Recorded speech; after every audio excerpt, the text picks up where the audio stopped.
And we welcome you to live coverage of the 2017 Manitoba Men's and Women's Senior Curling Championships from the Deer Lodge Curling Club. Hello, everybody. Thanks for joining us. I'm Kevin Hirschfield. Alongside me today, longtime curling writer, formerly of the Winnipeg Sun, Jim Bender. And as well, we have a national champion, a world champion, and of course, Olympic gold medalist, Jill Officer, joins us as well. Before we get to your guys' thoughts, let's take a look at where we stand. We've reached the semifinal round here at the Senior Championships, and let's see who's left standing. We will begin on the men's side, and no surprise if you follow senior curling in this province, Team Randy Neufeld out of the LaSalle is back in the final. They've won this tournament 2 years in a row, looking for the three-peat this year. They won the 1-versus-1 game yesterday over Neepawa's team Kelly Robertson. So Neufeld in the final. Robertson drops to the semifinal this morning where he'll play Brandon's Murray Warren. Over on the women's side, in her very first senior provincials, Barb Spencer's team out of the Assiniboine Memorial gets the win into the final, the 1-versus-1 game yesterday. She smoked defending champion Sandra Cowling out of Hamiota yesterday in the 1-versus-1 game. So Cowling drops to the semifinal where she will play Lansdowne and Arden's Terry Ursel in today's semifinal, and that will be our feature game. Sandra Cowling, Terry Ursel, a rematch of last year's women's final. One of them will play Barb Spencer in the women's final this afternoon. Jim, let's start with you, though. Some prominent names there on that board. Who kind of stands out to you? Who are you looking forward to watch today? Well, first of all, in the women's, as you mentioned, Barb Spencer is her first seniors, and she's got Darcy Robertson, her older sister, at third. And Darcy just lost the Scotties provincial final to Michelle Inglad, who had such a great run at the national Scotties. That women's field full of familiar names like Maureen Bonner and Kim Link, and even Sandra Cowling has become a force in the seniors, and Terry Ursel used to be one of the top competitors in the provincial Scotties for years. And the men's side, you mentioned Randy Neufeld, who finally won a provincial and Canadian championship after trying for so many years in men's and usually making the playoffs. Yeah. And Murray Warren had a great run in 2000 in Brandon. Kelly Robertson, who's won the Canadian seniors before, did all kinds of great names. Mark Lukowicz, former provincial champion on the men. So a lot of good competition, really good curling. Exactly. Definitely a great field, good names left standing. Jill, over to you now. You've been at this stage many times in your career, semifinals and finals. What's going through the heads of these teams right now as they get set for Championship Monday, we'll call it? Yeah, I think it's really important for the teams to just stay focused on what they've been doing to get themselves to playoff day and championship day. So all these teams and all the players that are playing here today all have experience, and I think they're going to have to rely on that and use the experience and the knowledge that they have from playing in playoffs and championship events to bring to the table today. Semifinals coming up next. Our feature game, the women's semi, Sandra Cowling, Team Terry Ursel. Winner goes to the women's final this afternoon to play Barb Spencer. So stay tuned. We will be right back after this. You're watching Shot TV's coverage of the 2017 Manitoba Senior Curling Championships.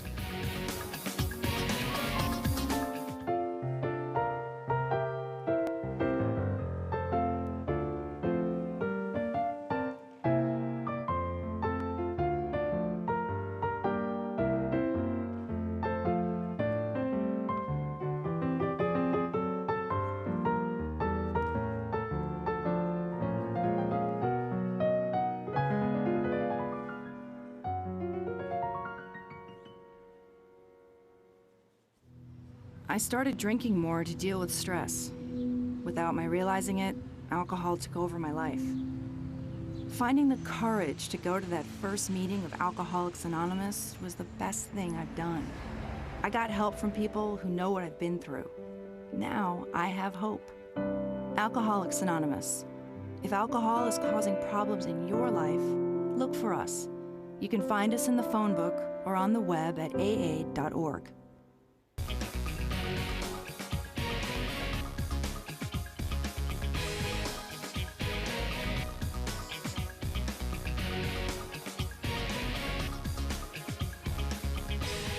And we welcome you back to the Deer Lodge Curling Club. semifinals here at the men's and women's senior provincial championships. Our feature game, first rock just about to get thrown here between the defending champion, the defending senior women's champion, Team Sandra Cowling, and Team Terry Ursel.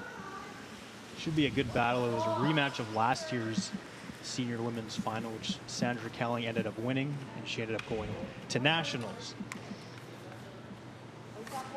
So this is the Ursel team in purple, Cowling team in blue. Brenda Walker is the lead on the Terry Ursel team.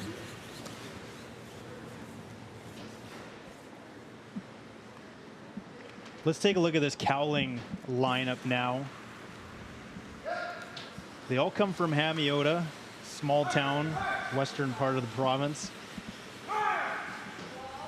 Janine Skaman is the lead of this team as she throws her first rock.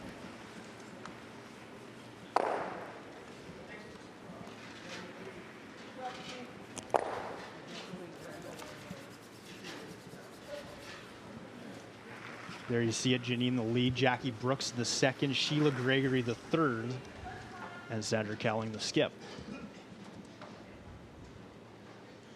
Hamiota, guys, have you had much experience in Hamiota, Manitoba? Well, I used to work in the media out in Brandon, so I spent a lot of time for a few years traveling western Manitoba. So I've definitely been to Hamiota. Oh, yeah. There you go. Can't remember what stories I covered there, but Yep, keep going right to center. I have actually never been to Hamiota, but I know there's been some pretty Keep good going. curlers out of there. Thinking of Brent Strachan and Good. Kaylee Strath, for just to name a couple. We'll talk about it throughout the day, but a lot of rural teams in contention here. Not too many Winnipeg teams left, and it's been that way actually in this tournament for a while now. A lot of these rural teams coming out on top. I got 286. It's to blah too. Where's the weight?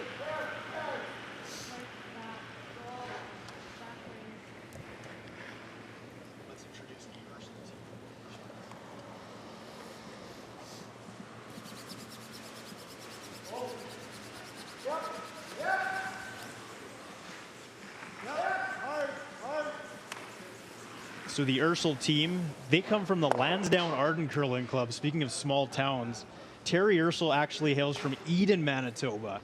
Gwen Woolley's the third, Tracy Agonia the second, Brenda Walker the lead. Eden's so small, Terry Ursel is telling me there's not even a population. So we want to talk about small towns. Brenda Walker, the lead's from Plumas. Gwen Woolley hails from Minto. Tracy Agonia is from Winnipeg. And Tracy and Terry are actually sisters. oh.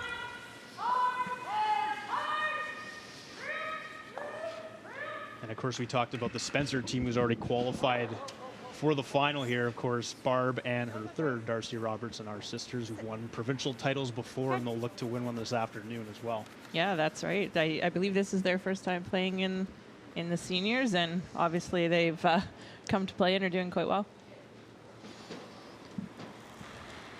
I believe the three of them are Barb and Darcy won 3 women's provincials, and I believe they lost 2.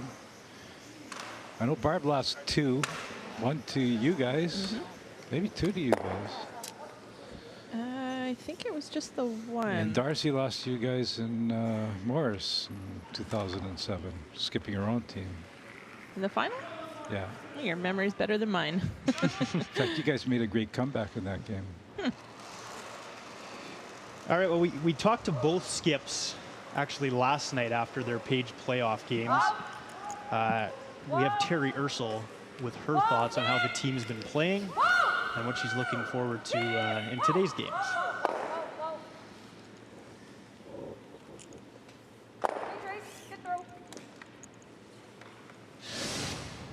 It's been good. We've struggled a bit here and there, but we've been getting stronger all the time. Seems to be, so it's good. Oh, we just have to take it one rock at a time and do our best, make our shots, play smart. We'll try. This will be our second year. Oh, this is your second year? Yeah, we just all got to the right age to play here. No, we just been curling well and making.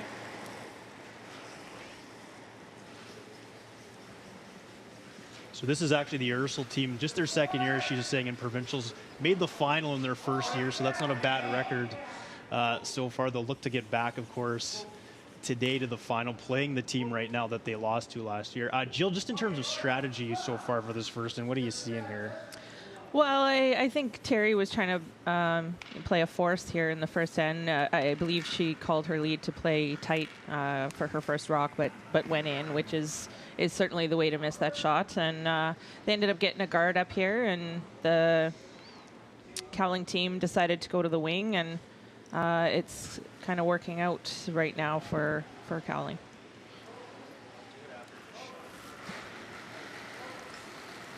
Whoa!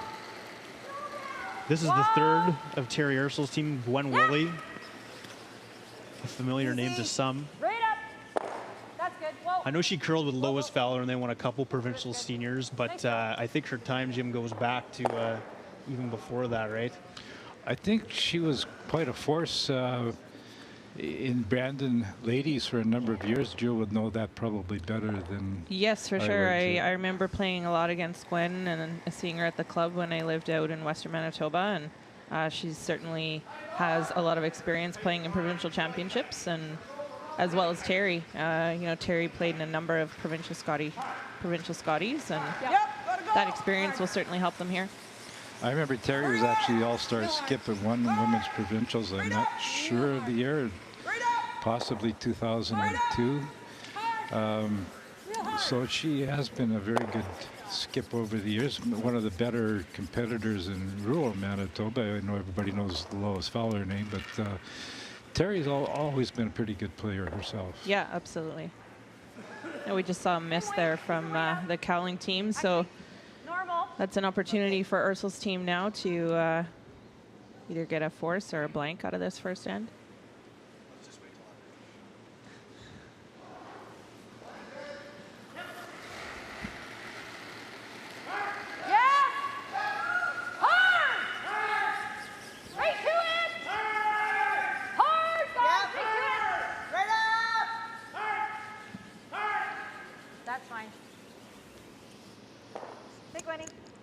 So a miss there will give Cowling the advantage. We talked with Sandra after last night's game to hear what she had to say. She also talks about her experience last year at the Canadian Senior Championships.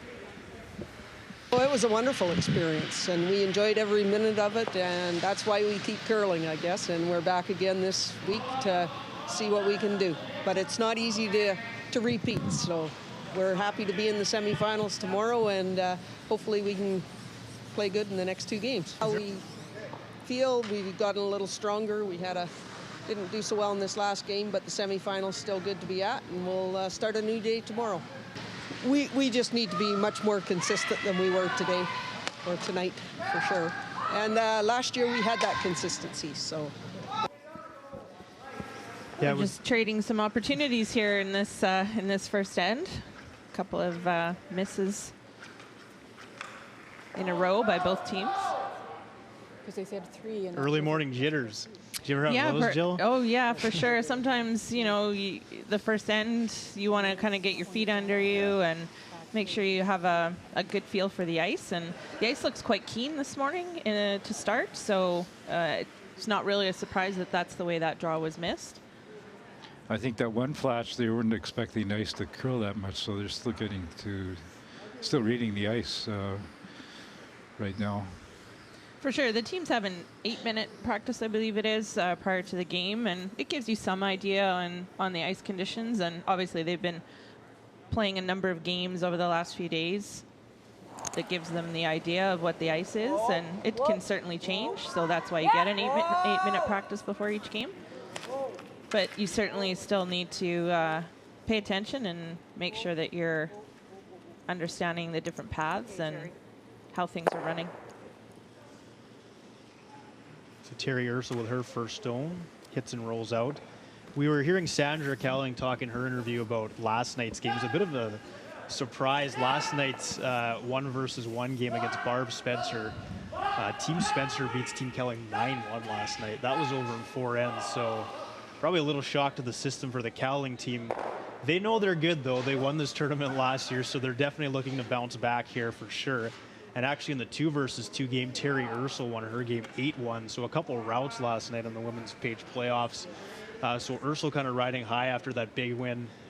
Cowling, I talked to her this morning briefly. She says she's feeling better. So Yeah, sometimes those are the ones that you just don't know what happened, and you have to park them, leave them behind, and know that you've been playing better than that one game. She might have been a little intimidated playing Barb Spencer, knowing she's a former women's champion and still plays competitively in women's, even though she didn't make the provincials herself this year with her own team. So now that she's played her once, if she gets to play her again, probably there won't be the same intimidation there. And I don't recall Sandra Cowling playing a lot of women's provincials, and she seems to have found her groove in seniors, which is nice to see.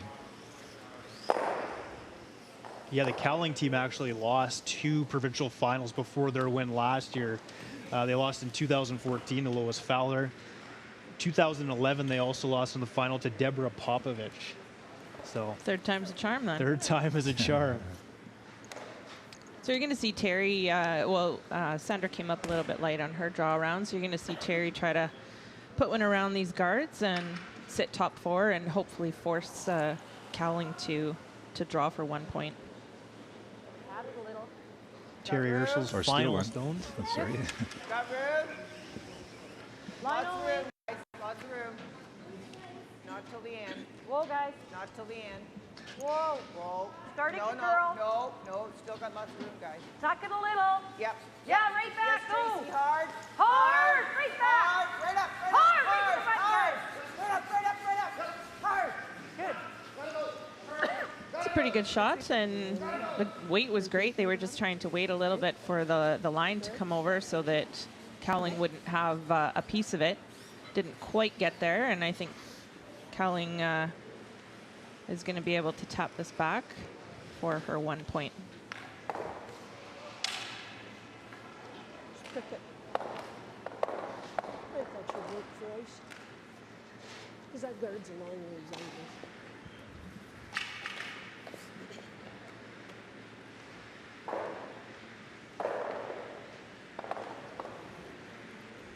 So final stone of this first end.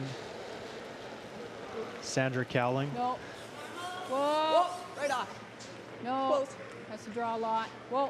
No. Right off. Off. No. This is really running on her. Okay.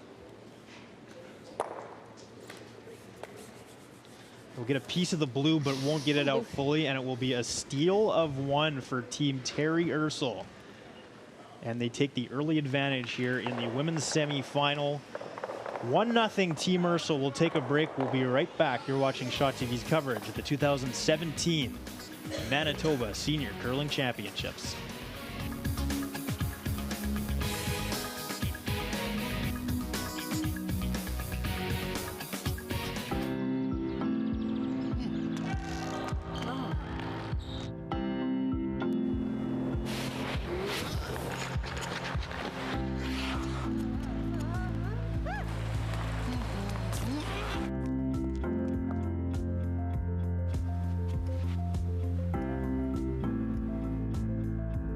Download Parachute's app now.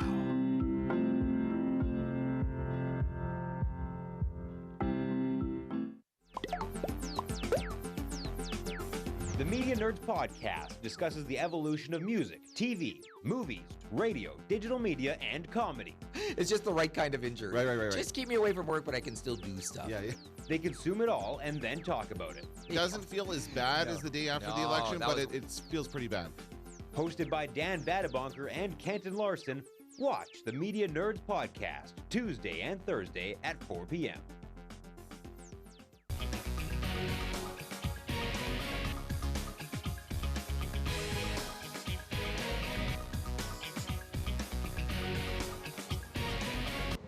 And we welcome you back to the Deer Lodge Curling Club and coverage of the Manitoba Senior Curling Championships. Our feature game is the women's semifinal this morning between Team Terry Ursel and Team Sandra Cowling. Team Ursel stealing 1 in the first end, and they hold a 1-0 edge here early. Ursula's certainly trying to get something going here by asking her lead to put up some guards. The first lead stone came back 4, and Cowling chose to hit it. So they're choosing to keep it a little bit open at this point instead of putting up a corner guard when they have the hammer or the last rock. Jill, I know you've been timing the rocks. Just what kind of times you're getting on this? I know it's pretty quick. It is pretty fast this morning. Faster than usual, I would say, for Curling Club Ice. I timed Terry Ursel's draw to the top 4 in the first end. It was 15-3, which is pretty fast ice. A little faster than arena ice even. And typically arena ice is faster than curling club ice. This ice is really moving too. There's credit to the ice makers, Garth Reimer and Brandon Smart. Yeah, it looks great. Looks like awesome conditions.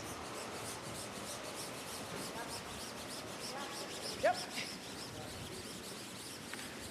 We'll keep you updated on the men's semifinal as well throughout the morning. They're through one end there. Kelly Robertson, his team out of Neepawa with a 2-0 lead. They get 2 in the first. They lead Team Murray Warren 2-0 after 1. It's quite the battle between Team Robertson and Team Neufeld in the 1-versus-1 game last night. Came down to the final rock. Team Neufeld with a draw for 2 to win. So our feature game this afternoon is the men's final. If we do indeed get that matchup, that should be a good one. Both teams have a number of provincial senior titles combined, so should be a good battle there. But long way to go, of course, in that one. And a long way to go here. 1-0 Team Ursel here in this second end.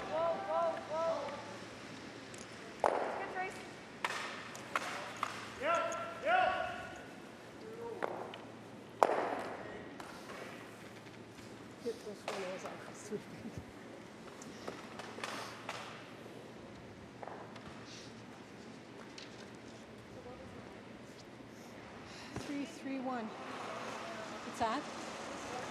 I think in... So you see the Cowling team drawing to the wing here.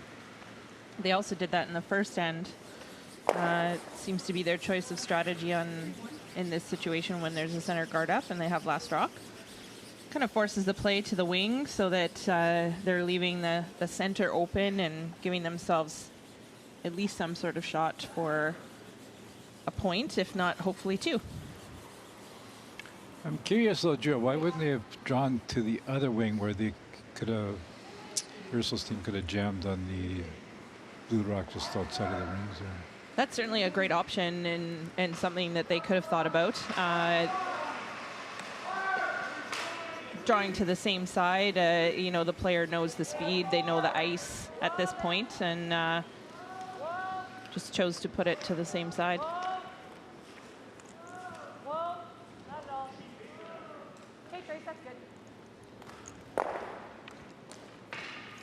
Tracy Agonia hits and rolls out. The 2 sisters playing each other, as we mentioned earlier. Over, Jackie. Terry says they get along pretty well. Although when the games mean a little more, sometimes it can get a little heated. Yeah, that's right. They're probably more likely to be the ones that get on each other's nerves in a situation that's stressful. Now we see Cowling deciding to go around the center guard. Yep. Where's the way? Line Got only. Room. Whoa, right on.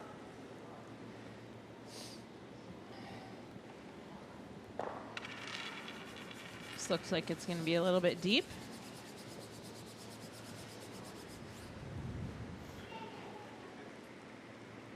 I can see it on this side. You don't like drawing? No, I said I can see it on this side. Okay. Nope, I can draw some.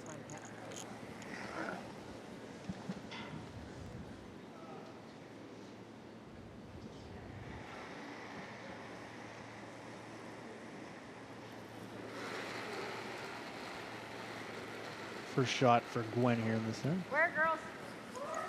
Hard. Hard, line's good. Hard. Hard, girls, right in. Line's really good, go. Brenda in. Hard. Right back. Go. They'll definitely want to make sure that they're shot on this rock. Go, go, go, go, go, go, go. Get sweeping. Just. Terry congrats her sweepers there.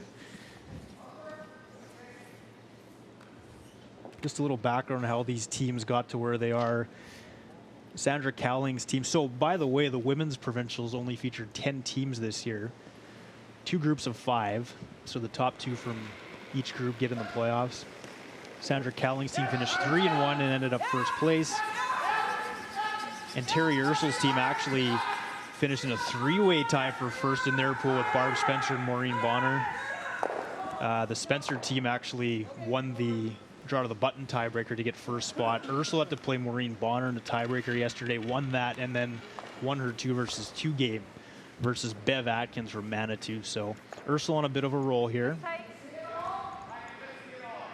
Ursul also beat Barb Spencer in the round robin 7-5. So if she can get through this game, she'll have that win in her back pocket and maybe look to that for motivation. So with Gwen's first shot coming up in the top 8 foot, it actually gave an opportunity for Cowling to play a bit of a hit and roll to possibly lay 2. That was the only thing about being on the shorter side of that shot. Gwen probably would have been better even being down to the red rock, but being a little bit shorter gave that opportunity, but unfortunately Cowling's team hit the front guard. Nice rock.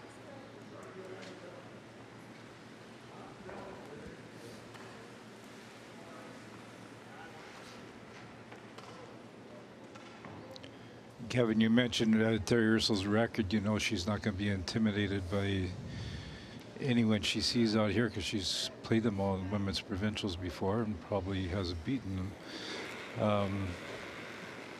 And you mentioned also that she beat Maureen Bonner, one of the best curlers in the province for a number of years. This is over curling and it's not going to work out well.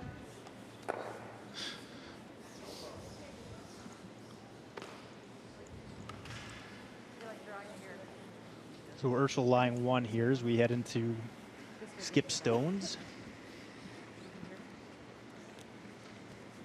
Even if I bump this. Yeah, well, if you bump it though, it'll probably here. Yeah, so what would you do here, Jill? I like what they're talking about in terms of playing the bump, and I think they know this spot, Terry's lead through here a couple times. The other option would be to play the outturn draw, basically coming around the red one, which is acting a little bit like a guard. I guess the trouble with the bump is if you hit it too far, it'd be open. Yeah, I think the important thing here for Ursul's team is to make sure that they're sitting 2 after this shot.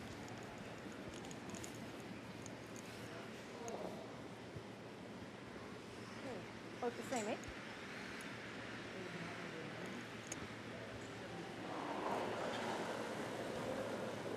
First stone of this end for Terry Ursul.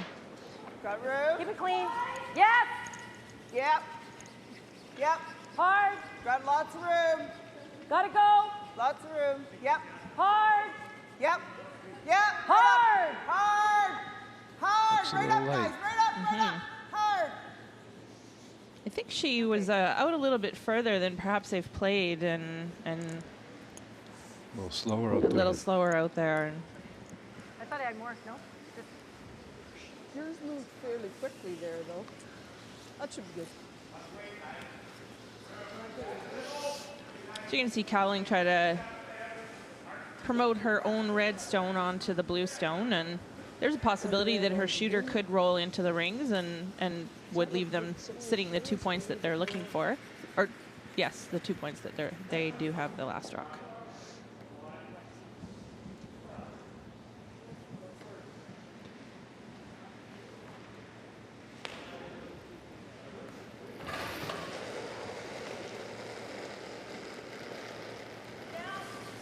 This spot curled on them the last time. Yep. We're already sweeping this one to keep it straight. Hard, girls. Real hard. Right up hard. Hard. Right up Real hard. hard. Hard. Hard. Hard.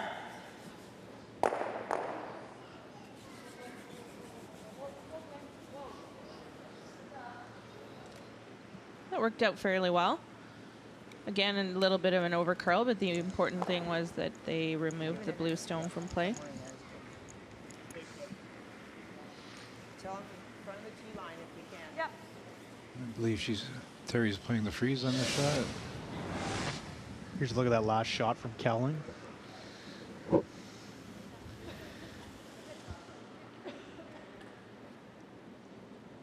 Sweeper's getting a workout this morning, though. It definitely seems from both sides. Yeah, for sure. Yeah, you're going to see Terry try and make a freeze here on this red stone. I don't think she can see a whole lot of it, which is why she's playing the freeze. And if she makes a good freeze, it'll be forcing Cowling to 1 point. This looks like it's curling early a little bit. Now it's running a bit, and I think it's probably because it's a little on the heavy side. But as long as she gets the line, it should be okay.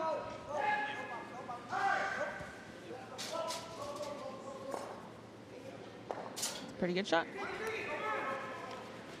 It's going to be hard for Cowling to make any sort of shot for two. She could try to come, you know, with some sort of tap weight to cross the blue and tap it to get two, but it certainly is a bit of a tricky shot.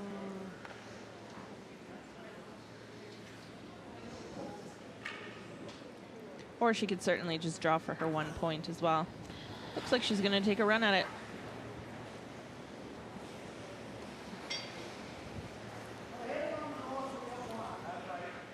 You got to come across it,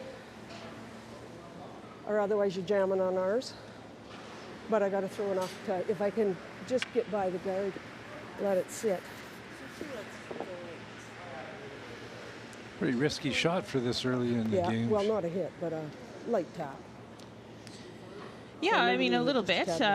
She obviously feels that it's worth it to try to get 2 points, especially, you know, scoring in the even ends of a game.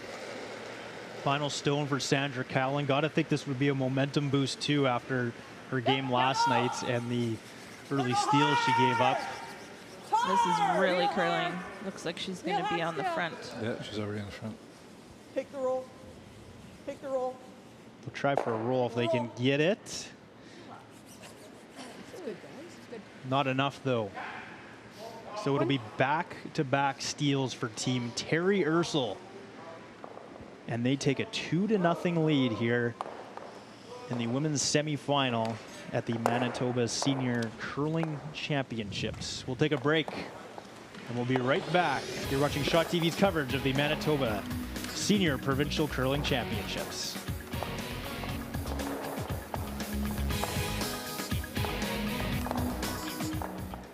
So which of these would you like to consume on a daily basis? That's not what I was expecting. You're kidding, right? I don't want to drink it because it goes in your car. They're toxic. It's something that humans should not be eating or drinking. I want to take medication to stay healthy. So which of these would you like to consume on a daily basis?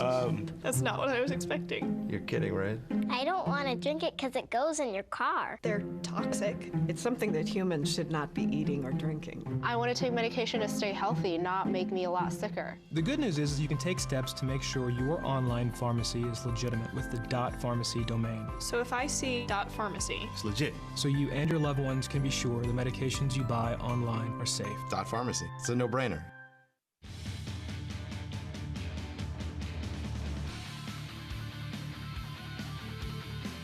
Tune in to Shaw and catch exciting Canada West men's hockey. The University of Manitoba Bisons host the University of Alberta Golden Bears. Join Nolan Cole and Rob Mann for all the exciting action as they bring you the Bisons' push for the playoffs. Canada West men's hockey on Shaw, a Red River College production.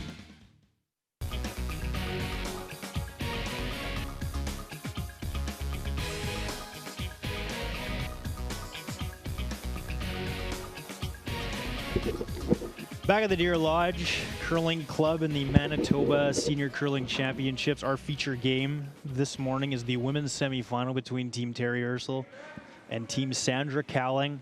Back-to-back steals here for Team Ursel. has them in front 2-0 as we begin this third end of play. And Terry is continuing to try to put the pressure on. She actually called her lead to throw a tight guard again for her first rock, but it slipped into the house. And Cowling hit it, and now they've just exchanged hits. I think at some point now, being down 2, Cowling's going to have to consider a little more aggressive play to try to get something going for them.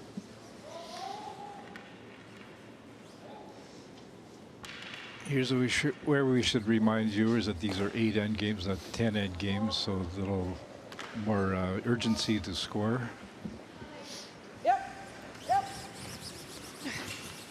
It's a very valid point, Jim.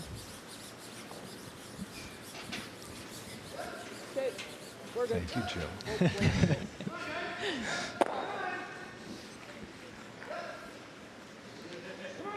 Over on the other sheet, the men's semifinal between Team Kelly Robertson and Team Murray Warren. Robertson with 2 in the first end. So they had a 2-0 lead there heading into the second end.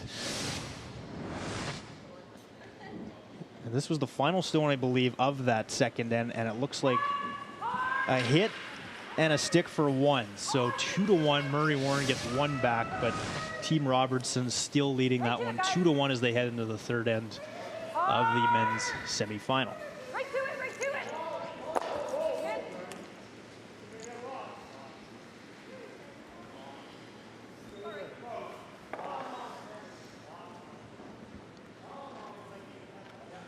You know, I was talking to Sandra Cowling last night after her game, and she was telling me just how much they enjoyed the experience at Canadians last year. They went 2-4, didn't qualify for the playoffs. Look at this field, though. Listen to this field that she had to go up against. These are some really well-known curlers. Colleen Jones ended up winning, actually, last year. Joanne Rizzo has represented Ontario many times in the Scotties. Sherry Anderson in Saskatchewan. Kathy King from Alberta. Kathy Cunningham. Kim Dolan from PEI. Heidi Hamlin from New Brunswick. All with so many Scotties under their belt. So for Sandra... That sounds like the 2002 Scotties field right yes. Quite an eye-opening experience for Sandra, but she loved it so much. You know, she'll be looking to get back there again. But what a field.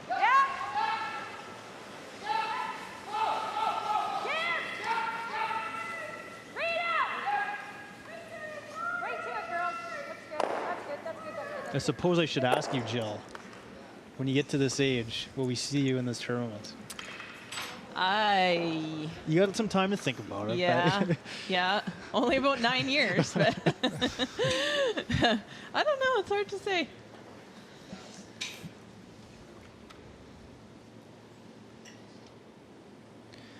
So I should ask that, Kevin, because Jill, as you know, is one of the greatest sweepers in women's curling, and the biggest difference I notice, especially in the senior women's curling, is the sweeping, because at one time you used to come out here and they would just barely brush the ice, and now they really have the techniques down pat. They sweep hard, and I know Karen Fella says this is a great workout. So what do you think about that, Jill? Yeah, I completely agree. Sweeping has certainly changed. I mean, the game itself has changed over the years, but the sweeping is certainly part of it, and you're seeing that at every level.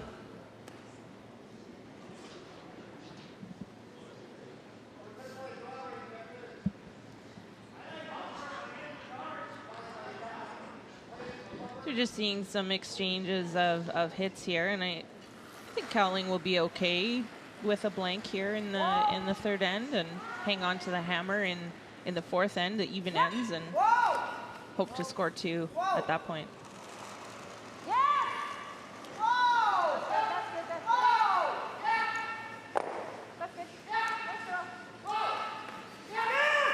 I think Terry would be okay with it too. Save some time on the clock for her.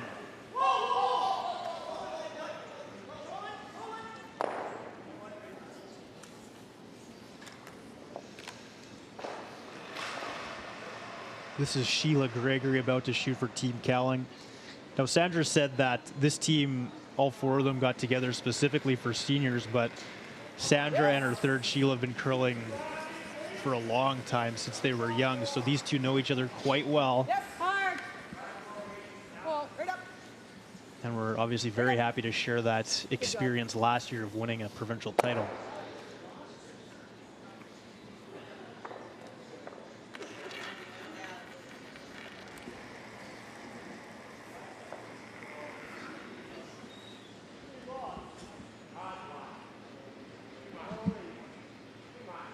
It's funny, you should mention that Colleen Jones won yet another national championship after 6 women's titles and 1 or 2 mixed titles, and then she had some pretty serious surgery a couple of years ago and came back from it. People thought she was done curling, at least, and so pretty plucky to come, not only come back, but win. Yeah, absolutely. And yeah, she went through a really tough time. I can't remember exactly. It was something with her brain. Yes. Yes, Yeah. and I did read her book, all about it. But that was when it first came out, so I kind of forgot exactly what the issue was. But yeah, it's certainly something for her to go through that and still come back and play at a high level. That was one thing Sandra mentioned too. One team she really mentioned specifically, playing Colleen Jones. Just watching her dominate in the early part of the 2000s, that was Easy. a memory for sure for Sandra and the rest of her team. Yep, yep, yep. Yeah, what a great opportunity for them. Yep. Not only obviously to play at a national championship, but to play against one of the greatest Canadian female curlers of all time. Wasn't the lineup of Colleen's team quite similar to I believe it the was, women's team? yeah. I don't know if Marianne played, but I believe Kim and Nancy. and yeah. Nancy both played. That'd be Kim Kelly and Nancy Delahunt. Yeah. Actually, I think maybe Colleen's sister was on that team. Which one? She's got a couple sisters, I know. believe. She does. I was hoping you wouldn't ask me that, Jim. Yeah.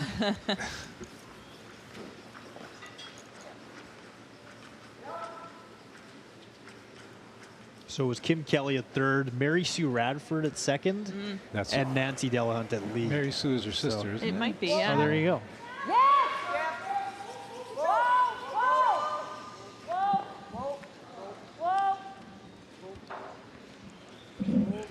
So a quiet third end here That's fine.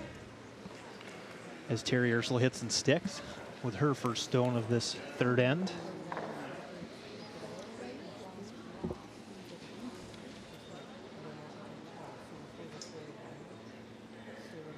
Once again, winner of this game plays Team Barb Spencer in the final at 1 o'clock here. We'll be on the air with the men's final. Team Randy Neufeld will play the winner of Team Robertson and Team Warren going on right now. But we'll have many updates from that Spencer game, so.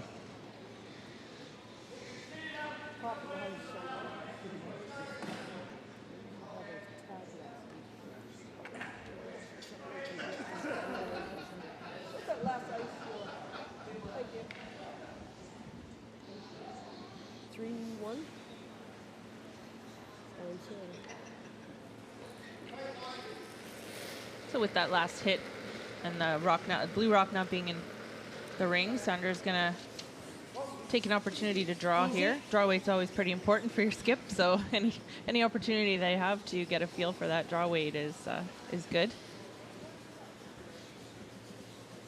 Looks good. Looks good. Easy. Actually, I think Terry might have taken Sandra out of her game for the first couple of ends. I watched a couple of Sandra's games earlier this week, and she had draw weight in her back pocket and used that to win a couple of games, and the first couple of ends were mostly hits for her.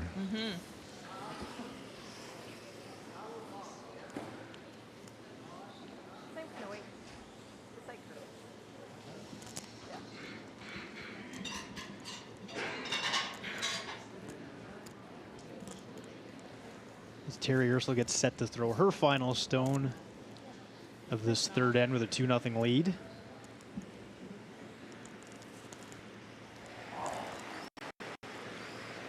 Yeah. Hard. Roll. Whoa. Whoa. Whoa. Whoa. Whoa. Whoa. Whoa, whoa, whoa, whoa, whoa, whoa, whoa, whoa, whoa, whoa, whoa, whoa, whoa, whoa. That's good, Terry. So you'll see Sandra try to blank this end and retain the hammer going into the fourth end. Here we are in our perch here upstairs at the Deer Lodge Curling Club. They've cordoned off a big chunk. We hope they're okay with that at the Deer Lodge, but it'll be a little more difficult, I think, during the finals. There'll be a lot of people here for sure. Actually, I mentioned I saw a few games early this week, and the club was jam-packed. I know the people here were quite happy with the crowds they got. Well, and even last night, Jim, during the Page playoff games, it was full here. And people were trying to watch these games as well as the Scotties final, which is going on at the same time. So Real hard, real hard. there was all sorts going on. This is Sandra Cowling's final stone as she looks to hit and roll out, and she will do just that. So a blank end here in 3. Cowling will retain the hammer, and we will head to the fourth end. It remains Terry Ursel 2 and Team Sandra Cowling. No score. We'll be right back with Shaw TV's coverage of the Manitoba Senior Curling Championships.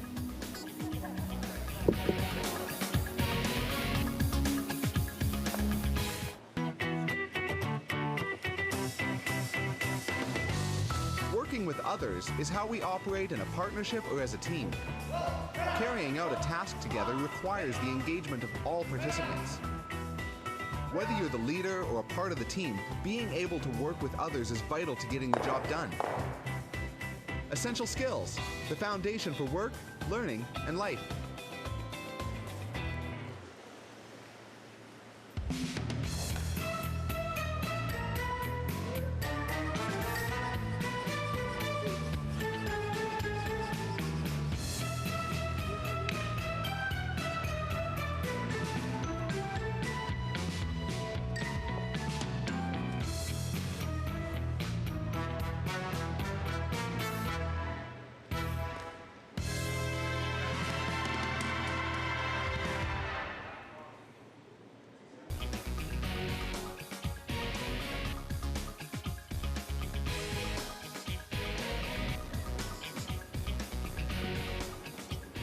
Back here at the Senior Provincial Championships at the Deer Lodge Curling Club. Men's semi going on the sheet next to us between Team Kelly Robertson, Team Murray Warren. It is 2-1. Team Robertson is there, just finishing off the third end there. Looks like Robertson's lying a couple stones, but we'll keep you posted on what happens in that third end of that men's semi. But our feature game is the women's semi-final between Team Ursel and Team Cowling. 2-0 Team Ursel as we head into this fourth end.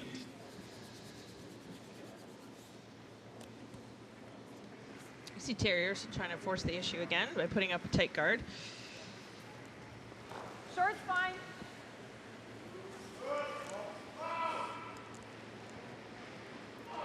She's choosing to ignore the Cowling stone at the back of the house.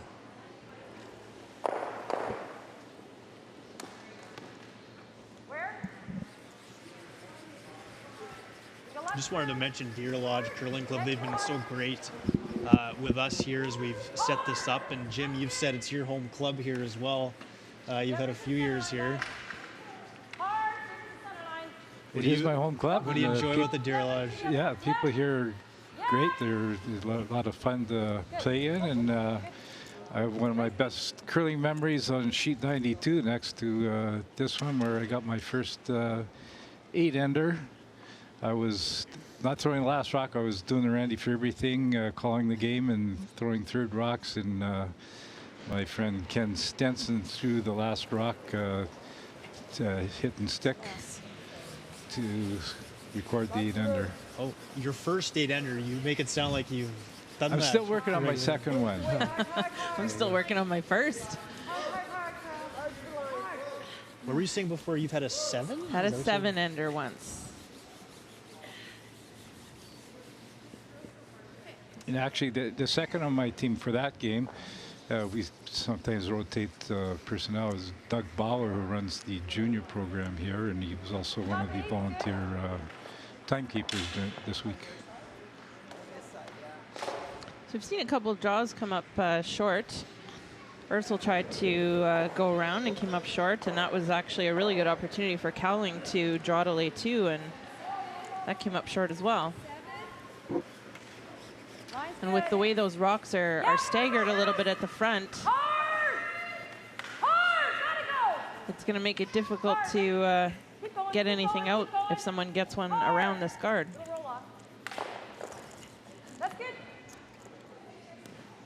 So this will be another opportunity for Cowling to draw in top 4 and sit 2.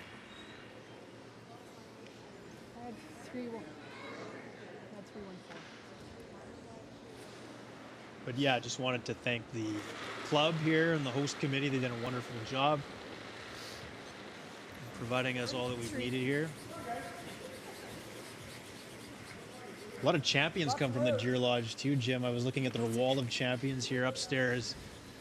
Several ladies provincial champions, some men's. Braden Calvert won his junior championship. His a couple Canadian juniors. There was a World Juniors in there as well, curling out of here. So good history. Oh yeah, Barry Fry won the 1979 Brier curl out of here that year.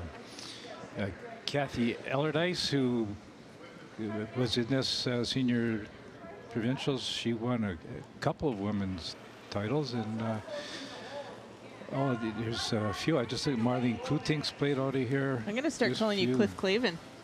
Who? Cliff Clavin from Cheers. He has all the knowledge, he's got all sorts of facts, and Looks like more weight. at least you're not calling me Norm.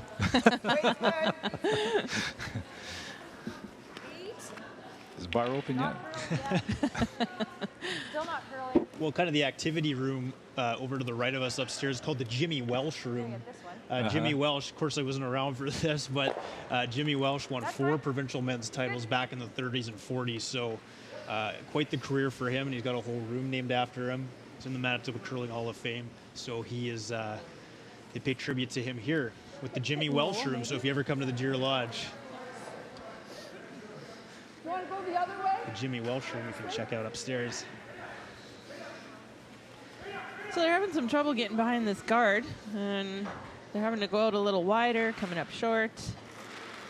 This is still an opportunity for Cowling to hit and sit the 2 points that they're looking for this end.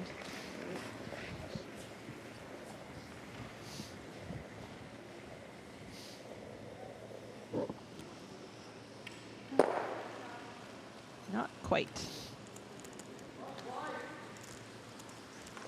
It's been yet another opportunity for Ursel to try to perhaps draw 1 inch, taking a look at what's going on with these guards up front.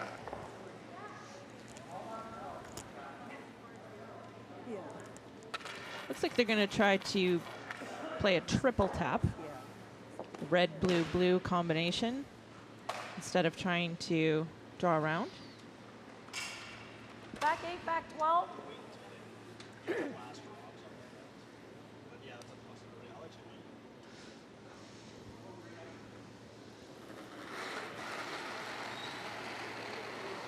think the only challenge with this shot is that they could just tap it out into the open a little bit if they hit it hard enough. Whoa. Yeah, lots of weight. I hear them say lots of weight. Good. Sit. Nice. Actually worked out not bad. I think if it had tapped it harder, it would have come out from behind that guard, and there would have been an opportunity for Cowling to hit it. But with the weight, it worked out pretty well. Either run these, Sheila, or just come here.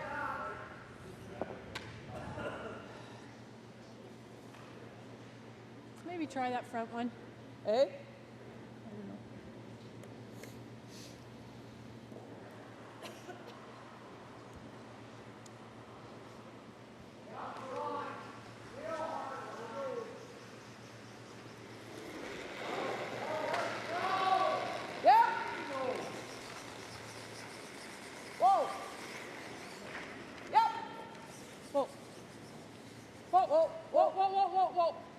This looks close. Oh, not quite. Just gonna miss that second blue. Looking over at the other sheet, 2 more points for Team Kelly Roberts into the third end. They have a 4-1 lead now on Team Murray Warren. They currently play the fourth end there. Winner of that men's game goes to the final this afternoon to play the 2-time defending champs, Team Randy Neufeld. And that will be our feature game this afternoon. And it looks like Kelly has Murray in trouble again in this end.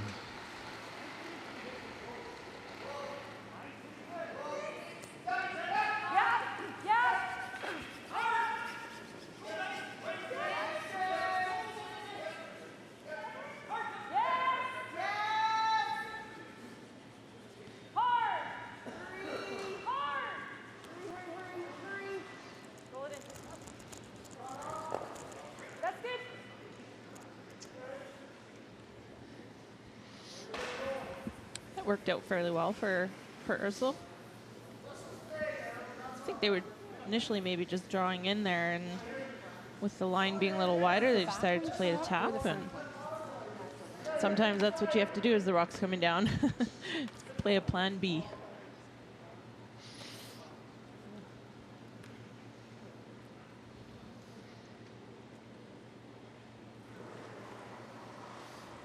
I curl twice a week. I know all about Plan B. More frequently than I would like, but that's what club curling's all about. Yes. Whoa, whoa.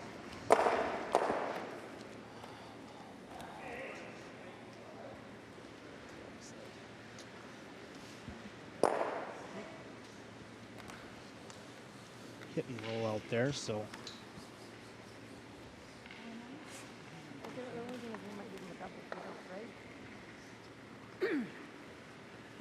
This side. I know hitting that's coming here, right? Yeah, yeah. Do we want to guard it? Because what has she got? I don't know. I don't mind coming here. Yeah, I actually thought about that before, Terry. I wondered if we should try. I guess we got to come back here. And then we're 11 years something to draw to. Yeah. I guess this isn't bad. Right? But we are giving her all this, eh? Okay, so we'll go this way. Yeah. Same draw. Short's fine. Yeah. Good discussion there between Terry Ursel and her third. So one shot they never even looked at is the double tap on the red-blue on top. She could have ended up guarding her rock in the top 8, top 12 there, and had another one come in. Yeah, it was certainly, that's certainly an option as well. They talked about coming with the intern draw, which I think would have been a little bit challenging in terms of having to go out a little wider, and it seems to be quite a bit heavier out there. So they elected to play the spot that they know, and yeah, the sheet does tend to run straight when you go further outside. Go around it. Lots. Okay, well then. Yep. Terry Ursel's first stone of his fourth end. They get this by, she's gonna have a good one. Keep going. Right around. Whoa, Trace. Good shot. Grabs a piece of the button with that draw. Just peeking out though. I think maybe should probably see maybe half a rock. Yeah, and they're obviously gonna try to tap it back, but it's going to leave Ursel an opportunity to play a hit. There's no way that Cowling can get undercover. Look at this draw from Terry Ursel as she got her sweepers going. And they brought it in there pretty good. Yeah, finishes pretty nicely right there.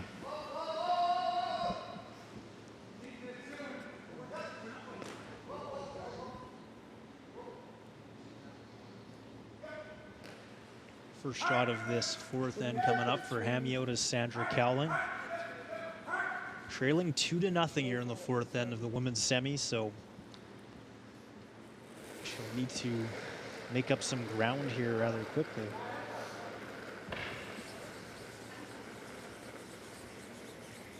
Needs to draw. Yep, let it go. The spot really curled for Terry. Whoa, whoa, whoa, whoa. There's a little more weight, of course, Not on there this yet. one, so it's not running on her.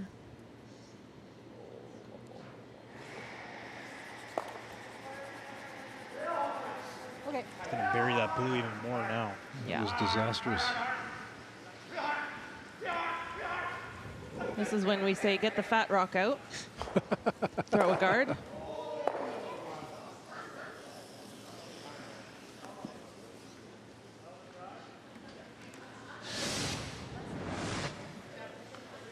Here's a look at Cowling's last stone there.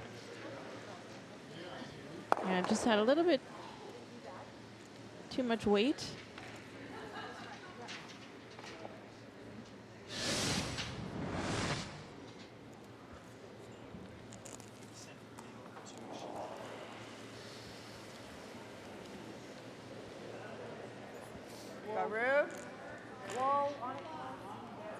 Terry Ursul's final stone here of this fourth end with a 2-0 lead.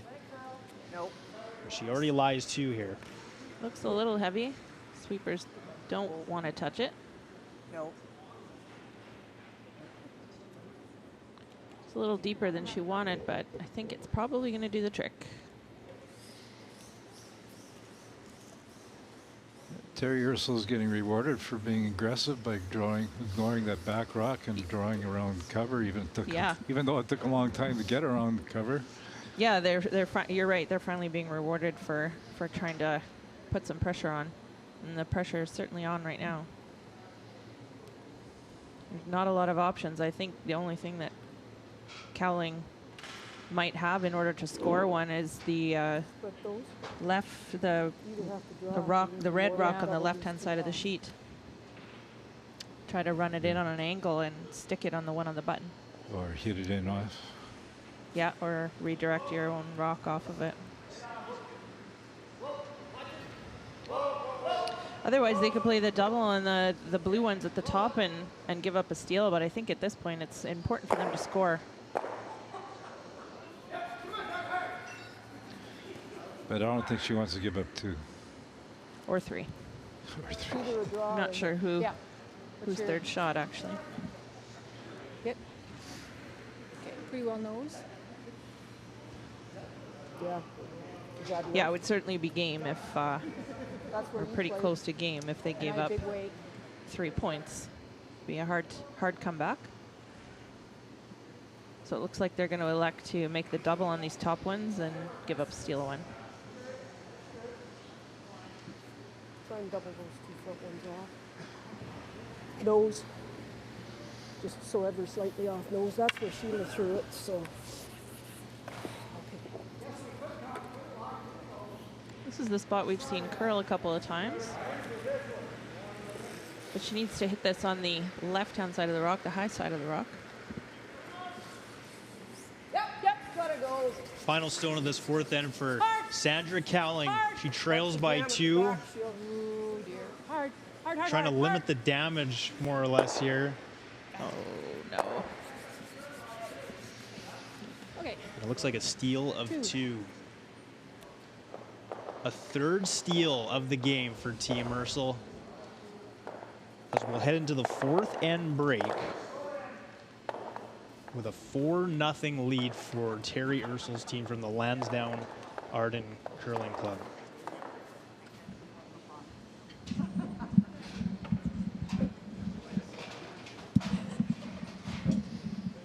So we're going to look at that last shot before we send you to break.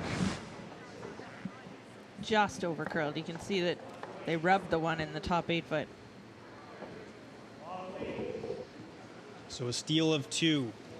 We'll take a timeout here from our feature game in the women's semifinal at the Manitoba Senior Curling Championships. Team Terry Ursul with a 4-0 lead on the defending champions, Team Sandra Cowling. We'll be right back. You're watching Shot TV's coverage of the Manitoba Senior Curling Championships.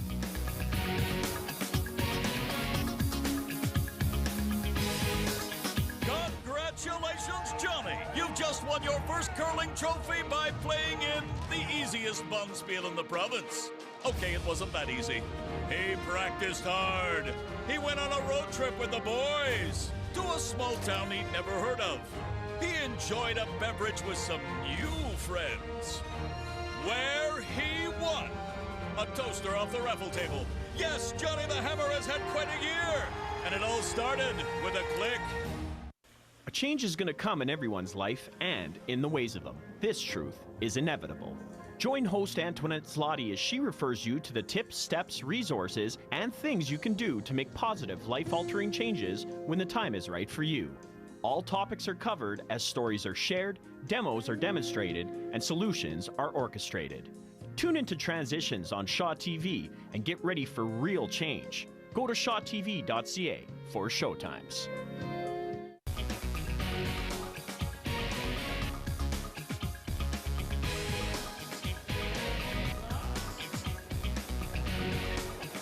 Back here at the Deer Lodge Curling Club, fourth end break in our feature game, the women's semi. Team Ursula up 4-0 on Team Cowling. So let's take a look at the men's semi going out of the sheet next to us. It's the Team Kelly Robertson up 4-1 on Team Murray Warren.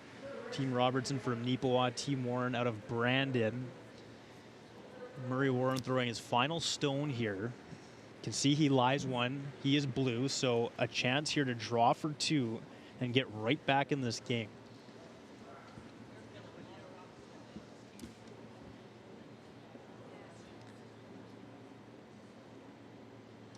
Yeah, we've been looking over all sorts of rocks in play, like you said.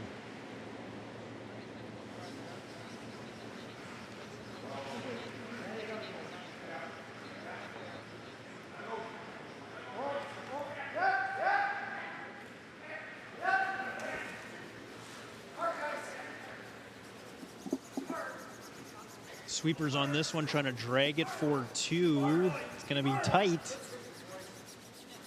And they've got it. So a big two for Team Murray Warren, and they head into their fourth end break with a trailing 4-3 to Team Kelly Robertson in the men's semi. Jill, as we sit in the fourth end break of our women's semi, Jill and Jim wanted to ask you guys about the Scotties a little bit. What a fantastic weekend out in St. Catharines. I mean, when you look at it on paper, probably the odds-on favorite, Rachel Homan, ends up winning. Just how hard it was for her. Maybe people won't remember that in a few years. But first of all, any surprise to see Homan winning after a year, I guess, or a couple years absence from the podium there? No, to me, it's really no surprise. I mean, they're the #1 team in the world, and they're so good. They're so consistent. They're so precise and really great at those, high,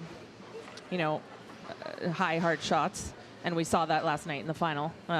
Rachel made a game saver in the 10th end, a really thin double, and the shot that she made in the third end I think it was the second end for 3 was also a pretty thin double, and you just can't leave those for Rachel and her team. They're just so good at that. So Rachel herself saved her team a couple of times, especially in the 10th end. But so it was not really a surprise that they were able to win, and I think it was going to be tough for Inglot to beat them 3 times in the same week. I think the biggest surprise, though, was Michelle Inglot, who beat Holman twice before that game and then took her to an extra end, first extra end since 2010. I think you might remember that one, yes. Jill. I was reading where Rachel said it was one of the toughest wins, if not the toughest final they've ever had to win. And good for Michelle Inglot's team. Just a wonderful week for those guys. And if they had played anyone else in the final, I think they would have won. Oh, I completely agree. And going into that game last night, there were, as much as it was going to be hard to beat Holman 3 times in 1 week, I still knew that there was going to be a really good chance that Inglot was going to be able to win that game. I was away last week, so I didn't see a lot of the curling, but it certainly sounded like Inglot's team was playing quite well. And, they've all been there before with the exception of Kate, but I heard nothing but great things about how Kate was playing and how composed their team was. And so it wouldn't have been a surprise to me to see Inglot's team win as well. Yeah, Kevin, you asked Jill about playing in the seniors. Michelle is 53, still playing in the National Scotties, so don't count her out just yet. No.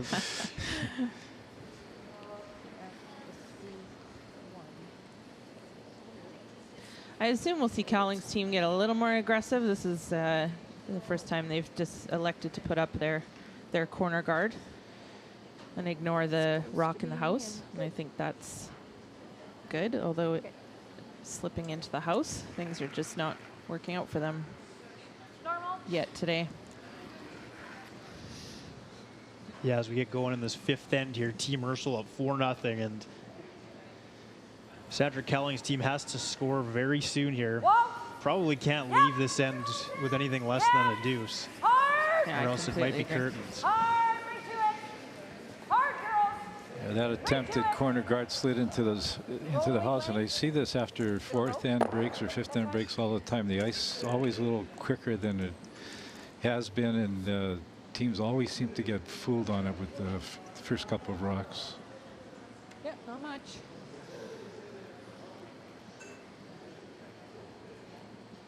You would know that better than me, though, Chip. Yeah, it's certainly not as drastic as it used to be, I find. But it's certainly something to consider, and it especially happens if, and I didn't actually notice. I imagine they only mopped or used the big wide broom to sweep up and down once. But sometimes in a playoff game at the Scotties or the Briar, the ice crew will continuously mop up and down just to keep the temperature consistent, but sometimes it actually warms it up a little bit more, which is what makes it slide quite a bit more, and that's often why you'll see teams be a little bit heavy in the after the break.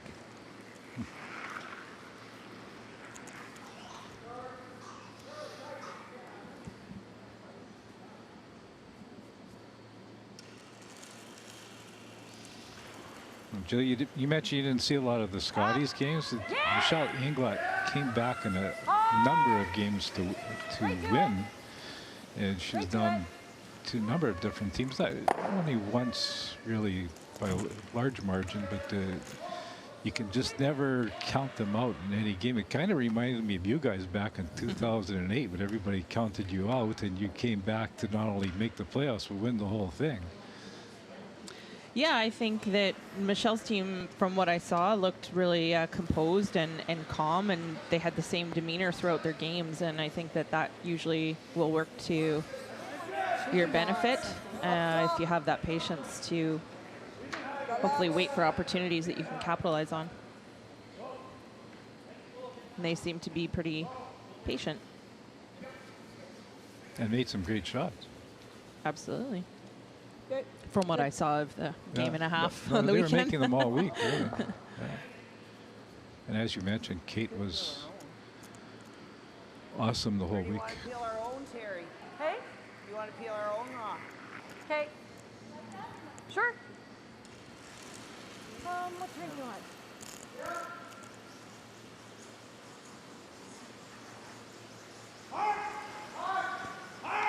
Tracy Agonia, the second. Sister of the skip, Terry Ursel.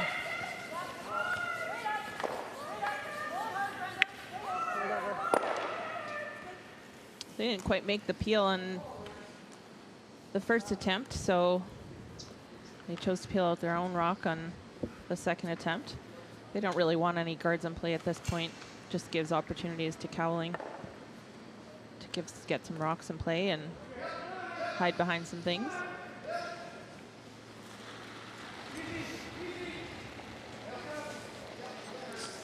Is it too soon, Jill, then, to go around the top two rocks that are sitting on the outside right now? Yeah, I think that they could try to put up, which is what they're doing, try to put up another corner guard first.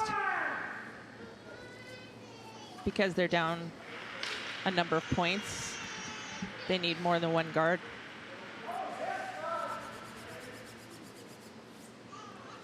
Unfortunately, that one slipped in as well. They will be able to use those rocks on the other side of the sheet at some point, but it is pretty early. They're on just starting thirds rocks. You may see them try to put up, you may see Cowling try to put up one more guard before trying to go around the other corner guards. Cowling was telling me yesterday all four of her teammates all three of her teammates and herself as well. They curl in the Hamiota Men's League. That's what they have to do out there. They all curl in the Men's League, all in 4 different teams. So when they're out there on Men's League night, they're all competing against one another. So she actually gave me a bit of a Hamiota quiz. Dallas Smith is a longtime NHL defenseman back in the 60s, came from Hamiota, Manitoba. His defense partner, one of the most famous defensemen of all time. Maybe I'll ask you this, Jim. Can you take a guess as to who Dallas Smith? He got it. Dallas Smith from Hamiota. Yeah. So Dallas Smith from Hamiota, Manitoba, playing many years with the Boston Bruins. Bobby Orr is the defense partner.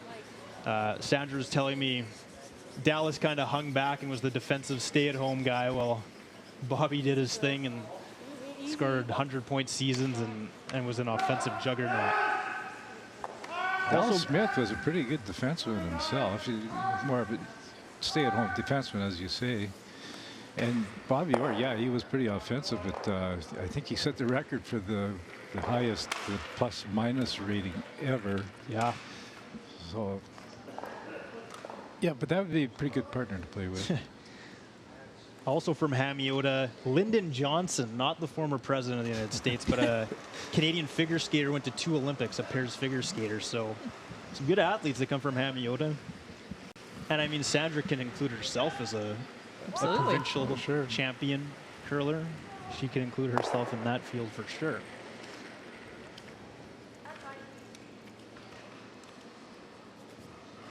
Looks like we have a miss here by the Ursel team. It's going to be an opportunity for Cowling now. They got a couple of corner guards up. Yep.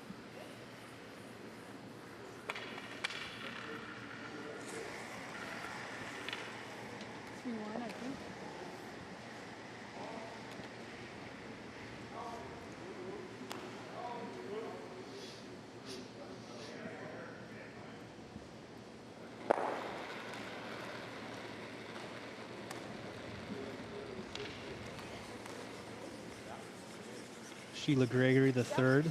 Yep. Yep. Hard line. Got room. Wait on it. Wait only. Whoa, whoa, whoa, whoa, whoa. The weight's there. Line only. It's like a pretty good looking shot. Yeah, Just has to be buried, really. Very nice shot.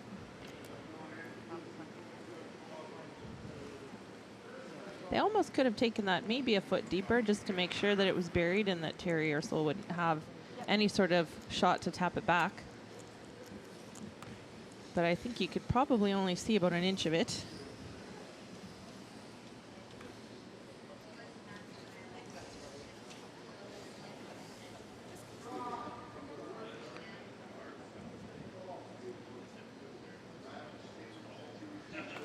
Terry Ursel's first stone of this 5th end. She's yet to have hammer. She's stolen 3 times, so good position for Team Ursel here. I love those games of club curling when they never have the hammer. Yeah. Yeah. Yes. Hard. Hard. Hurry, Brenda. Emphasis on the guard. Right through the middle. Hurry. Hurry. Right over. Right over. Hard. Hurry. Hurry. Hurry.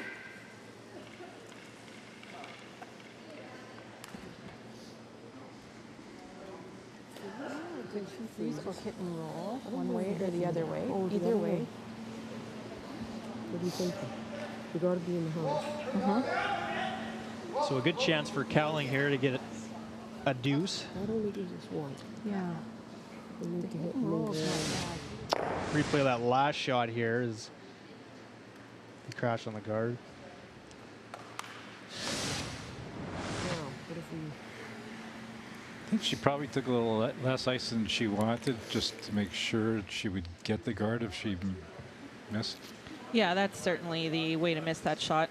We talk a lot about tolerances and what the best way to miss certain shots is. That would certainly be one of those times where it was better off that she hit the guard as opposed to missing everything altogether.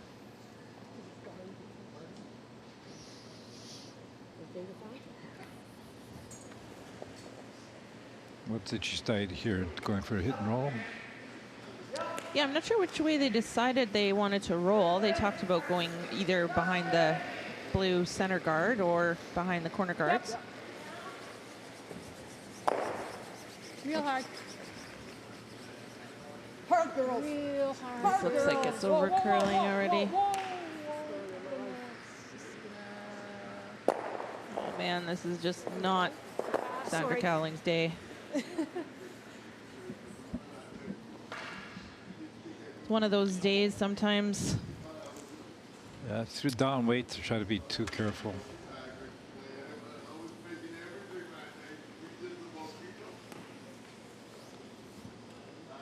She mentioned briefly in the interview that we aired earlier that even though they went 3-1 in the round robin, they weren't totally thrilled with how their game was coming along, and then they run into Barb Spencer's team last night, lose 9-1. So maybe not the week or weekend they've been expecting here. Yeah, sometimes you play games and you just slide into playoffs no problem, and other times you have to kind of battle your way in every game to get there.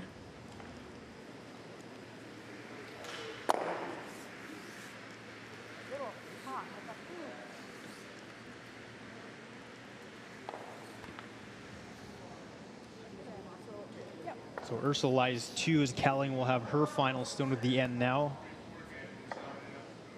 And is only going to have a chance for 1 here.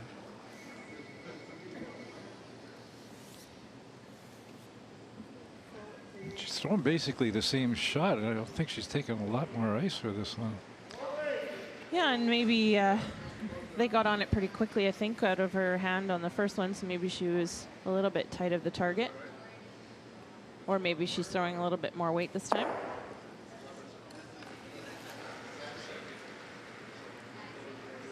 Final stone of this 5th end for Sandra Cowling.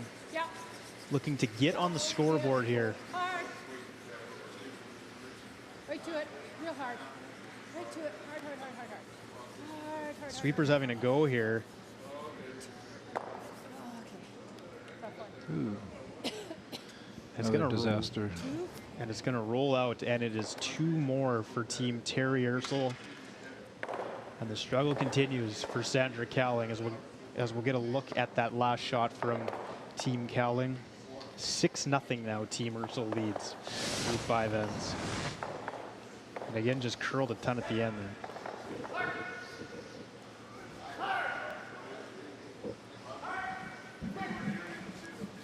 So a steal of 2, 4 steals now for Team Terry Ursel. And they have a 6-0 lead in the women's semi here at the Senior Provincial Championships and seem well on their way to a berth in this afternoon's final. We'll take a break and be right back. You're watching Shot TV's coverage of the Manitoba Senior Curling Championships.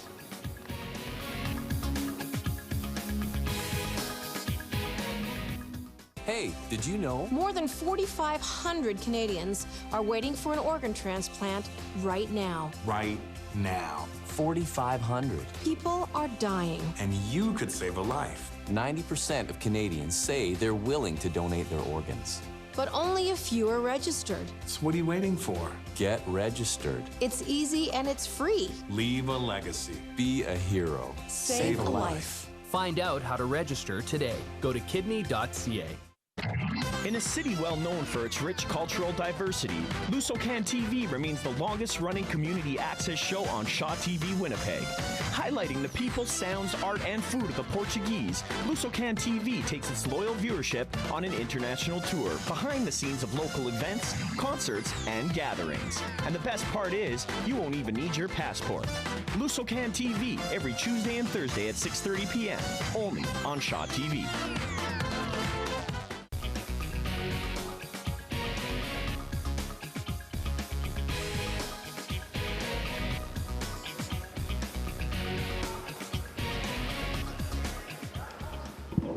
Back here at the Deer Lodge Curling Club in the semifinal, the women's semifinal, our feature game, Team Terry Ursel and Team Sandra Cowling, and it's all Team Ursel.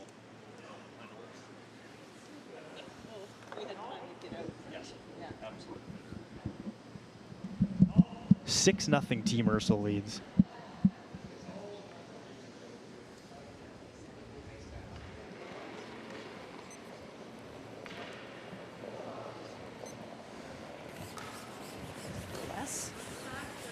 whoa. Be different. Whoa, whoa.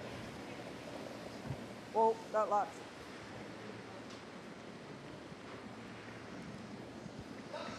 Let it move.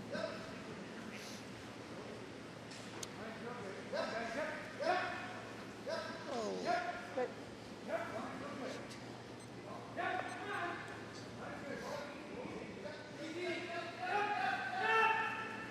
Over on the other sheet, men's semifinal, Team Kelly Robertson getting a single point in the 5th end. They lead Team Murray Warren 5-3. They're in the 6th end there of the men's semifinal. Whoa, whoa. Radar. Okay, yep. Yep. Right back. Right out. Right out. Right out. That's good.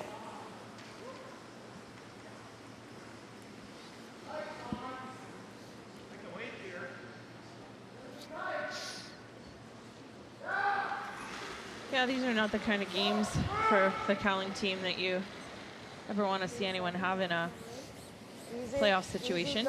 But sometimes it just happens, and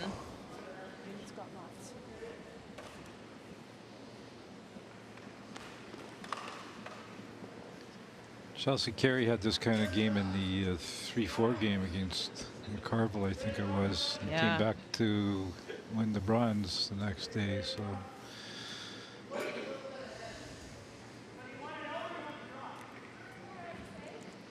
yeah, it's pretty disappointing, obviously, when you don't win. But it can be even more disappointing when you come out and things just don't go your way. You're flat, you can't figure out the speed, can't figure out the ice. And everything just becomes such a struggle. And you always want to give the opponent at least a good game.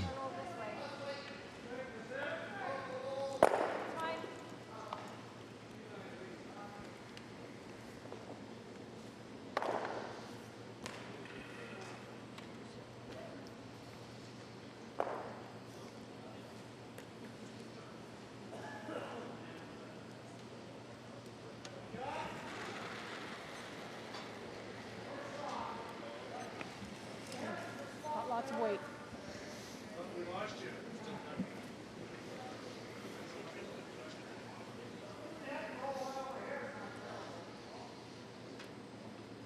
Looks like it might be through the hose. Yeah.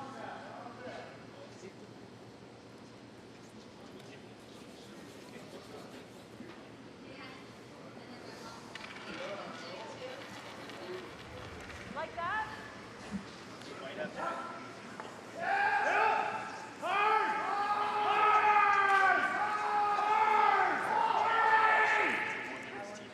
Try this one.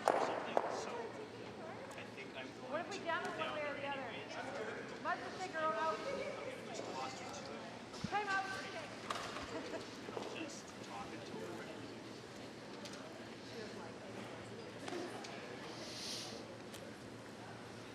Might as well. Not sure why they need a timeout here, Joe. Wouldn't the appeal be the shot call? Yeah, I think so. I'm not sure what the discussion is, actually. So worried about jamming.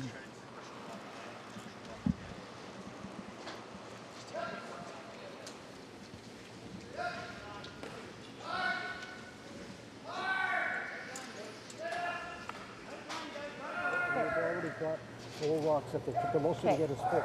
Yeah. No matter Okay. what. Yeah. Right? Okay. So where would you put the other one? You put it I was over going to peel here? ours out. Huh? I was going to peel ours out of here so she can't sit on it. Ours. No, I don't. I want to roll. Yeah. Okay, we'll peel that one.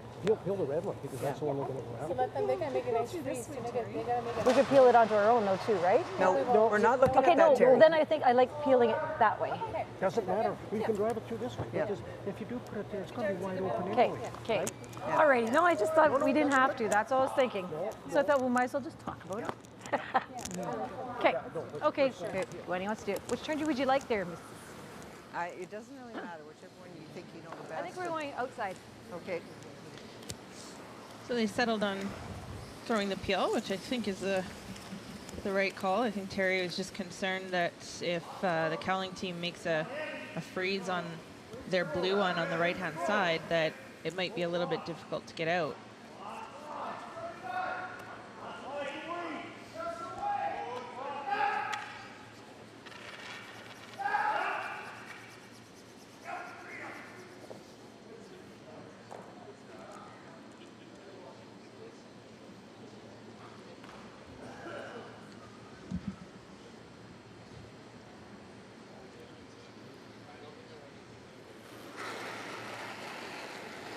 Whoa! Yes! Yes! Whoa!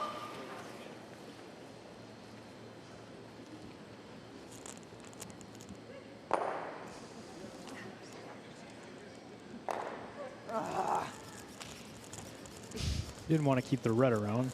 No, that was the only risk with playing the out turn on that peel, was that by hitting it thin, you would jam on that one in the house. If you play the other turn, You want to go there or you want to go up here? even if you roll for a center guard, What do you guys it's like? probably better than jamming Yeah, on the I one like in the that. house. Yep.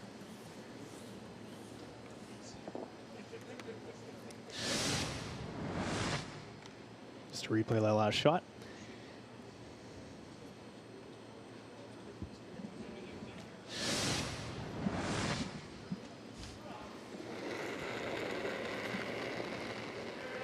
You're on your own. I think it needs it. Lots of room. I don't know. Weight's all here by the looks of it. Wait Yep. there. Yep. Whoa. Yep. Line only. Whoa now. Whoa, whoa, whoa. Let it come. Close. Close. Yep. Yep. Yep. Hard, Right Janine. up. Right Hard, up. Janine. Right up. Hard, Janine. Right Hard, up. hard, hard, hard, hard. Good sweeping. Good job.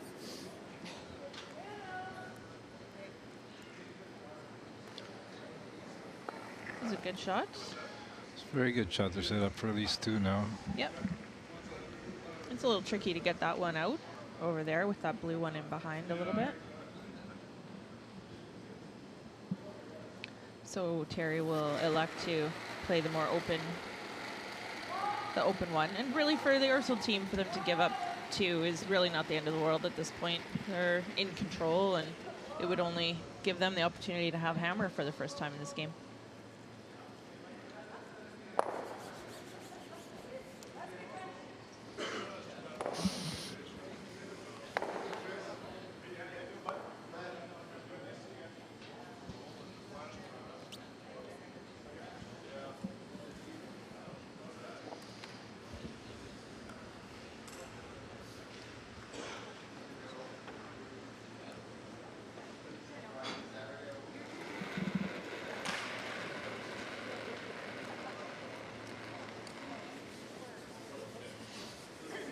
Lots of room. I think we need it for weight. Gotta go hard, girls. Go hard. You can do it. Yep, yep. Whoa now. Okay, let it draw. Whoa, whoa, whoa, whoa, whoa. Whoa. You're pretty high. Another nice shot there. That was light.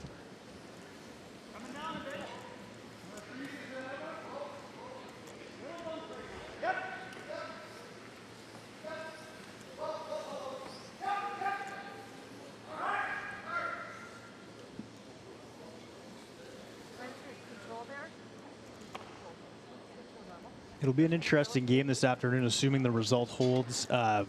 Team Ursel looking like they're going to their 2nd straight final. Of course, lost last year to this Cowling team.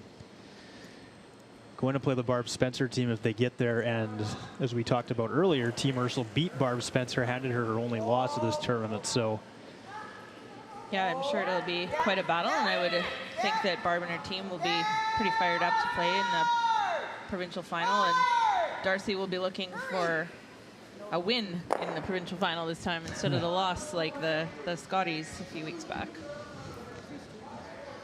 And like I said, I don't think Terry Ursel will be intimidated by his team. Obviously, if she beat them, she's not intimidated.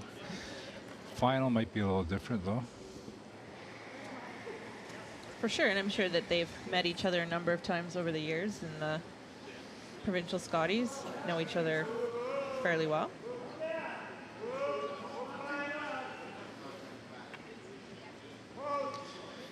mentioned Darcy be looking for redemption. I think Barb will too, after not even making the women's provincials this year, which was a pretty big surprise. Absolutely. So Cowling, it looks like they're electing to try to freeze to this blue one with the hopes that Terry will try to remove one of the red rocks and perhaps jam on one of her own, and that Cowling could maybe even produce a 3 this end. Line's hard, right to it, right to it. Hard, hard, hard, hard. Hard, hard, right to it, right to it.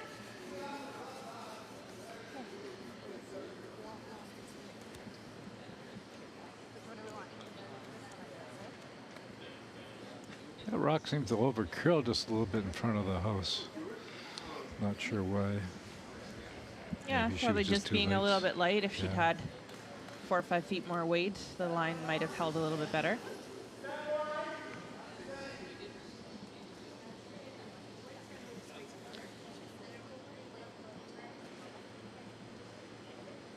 So Ursula doesn't really need to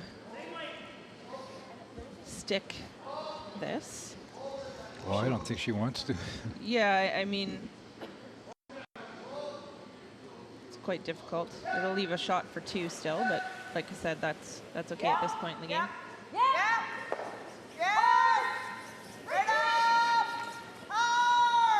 The only thing they can't do is overcurl this. And jam. And jam. But it actually worked out pretty well. Or not bad.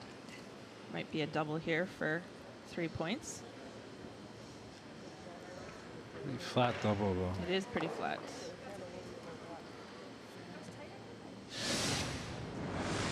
Look at that shot again.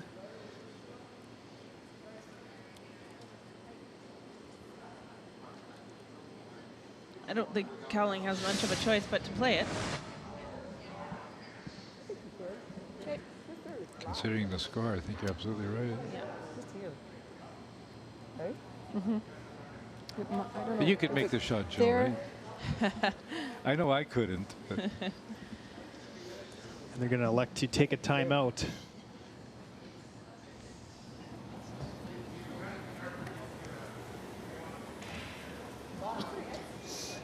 I mean, it certainly is a bit of a hard shot in the sense that it's going to be fairly flat. You have to throw it fairly hard. Oh yeah, peel weight. Yeah. So it's like A 2/3 third? of a rock. 2/3? Like you'll need your firm one. Yeah. Not that. No, Not the high hard one. not the one you threw a couple of games ago. Just yeah. 2/3. Half to 2/3, and yeah, then you got to just hit it enough to get it to the out of the 8 foot. Yeah. And I'll have to go in turn. That's an intern shot. Yeah. So what are we thinking, Sheila, about if I'm throwing that bigger weight? Mm-hmm. That's what I was thinking. There? Yeah, for 2/3. Yeah. Okay. I think we could afford the extra because if Yeah. What do you think of this choice of turns, Jill? Yeah, I think coach was right. I think intern is the best option he for also this. has 2/3, so we get I would have 2/3 thought the of that out turn. was enough to hit that other one out of the 8 foot. Why is that? Just to make it spin more to the other one? But for I think you get actually a little more spin action off with the intern. Okay. That's why you're the expert. Final stone for Sandra Cowling in the 6th end. Yep. Hard. Trying to make a double takeout for 3, but it looks like it's going to be curling too much. And instead they get 1. More weight, she might have had it. So Cowling on the board. They won't get shut out here this morning. And it appears as they'll be playing one more end.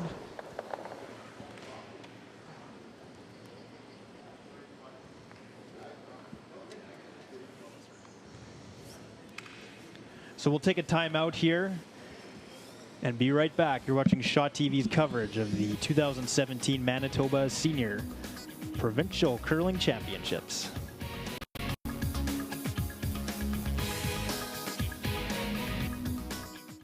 In his first 2 seasons of curling, Alex Marchand won 7 games. 8 games.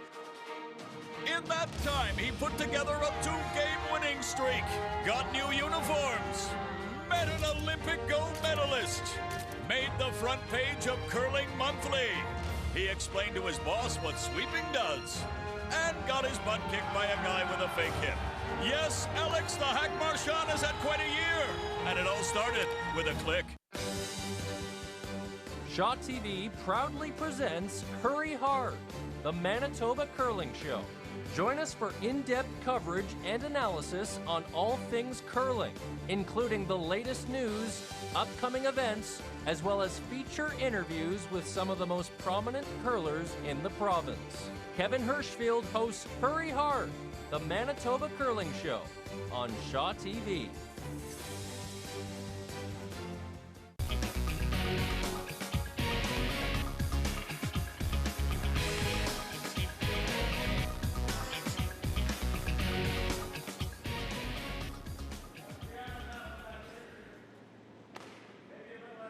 Manitoba Senior Curling Championships, our feature game in the 7th end now. It's Team Terry Ursel up 6-1 over Team Sandra Cowling in the women's semifinal.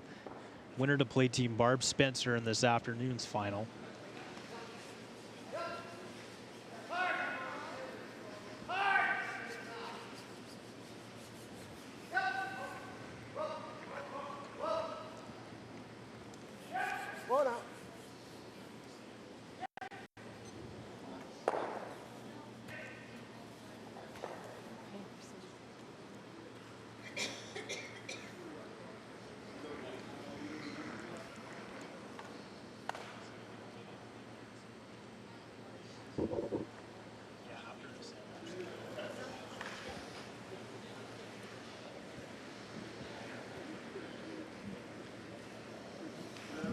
Lead's favorite shots, throwing them through.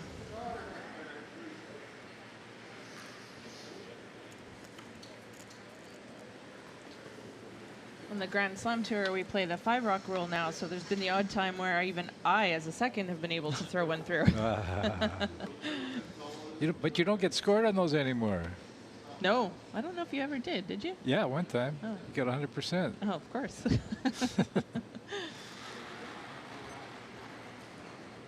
That doesn't matter. I mean, if you're throwing them through, it means you're winning, so. Exactly. That's the main thing. Going in, Sandra. Whoa, whoa. Well, when you're deliberately throwing them through, I've had a few go through. That wasn't the intention. Okay. All right.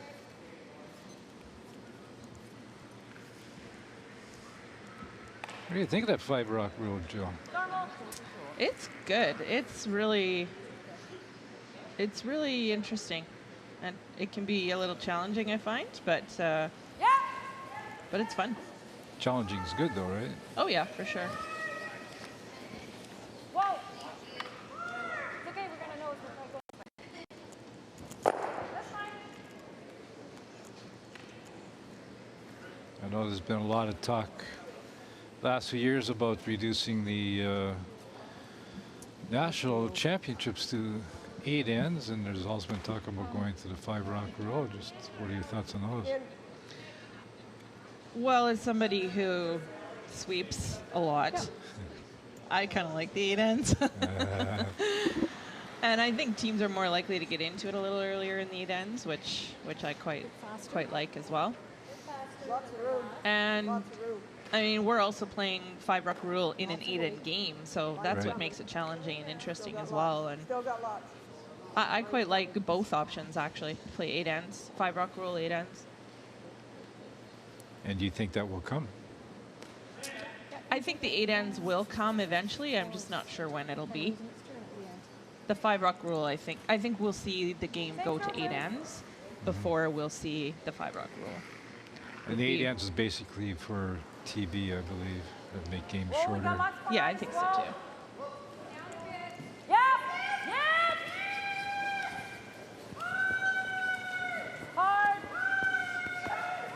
Our game today also on Shaw TV, Shaw Direct, channel 299, and on our YouTube page as well, streaming live. You can always follow us on our social media, on our Facebook page or Twitter at Shaw TV Winnipeg, even our Instagram page as well. Jim, you're pretty active on the Twitter these days, eh? I see you all over there now. Well, when something interests me, and I think I have something to say, then that's what it's for, though, right? Exactly. Sometimes have fun with it. I want to tell Joe what I said about her last night. Oh boy. I saw that, actually. I saw that tweet. I didn't. Maybe I don't want to. Well. You can tell her. I don't mind. I'd have to look back at it to repeat it word for word. Where is it? It was good, Jill. Okay. Yeah, you wouldn't be, It's a draw. wouldn't be mad or anything. And it's got lots of weight. Let it drop. Oh, no, no. No.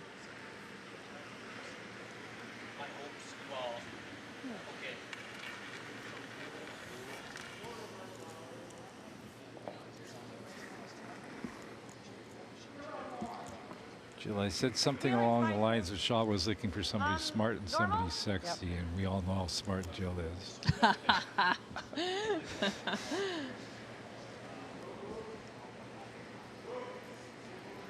That was from my older fans. Whoa! Oh, you got a straight hand. Whoa! Whoa! Yes! Yeah. Yes! Hard. Hard! Whoa, whoa, whoa, we got nose. Sorry, Gwenny. Good throw.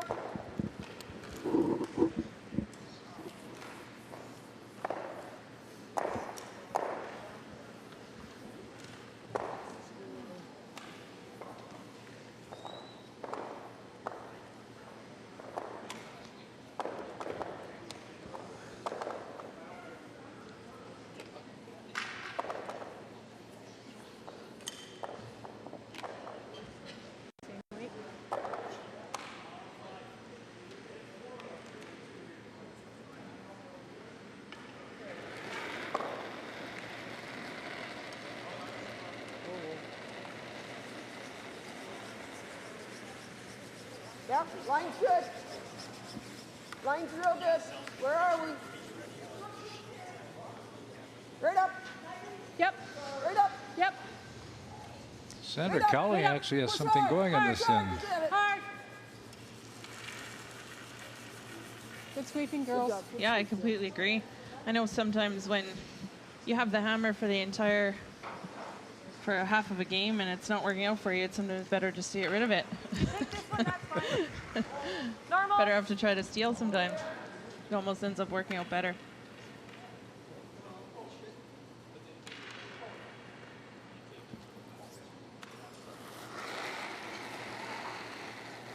Yep. Yes. Yep. Yep. Hard. Right up. Whoa. Whoa. Whoa.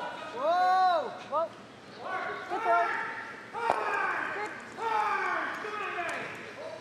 Sometimes you just want to get on the scoreboard so your team feels better about themselves and Yeah. get a little more confidence back. Not a complete shutout.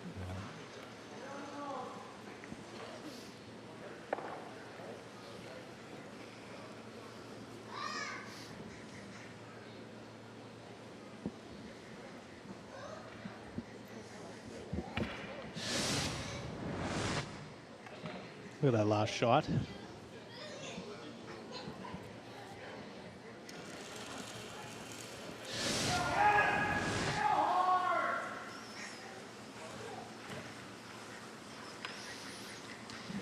Yeah, unfortunately, Cowling's going to need to steal a lot more than 1 or 2 points.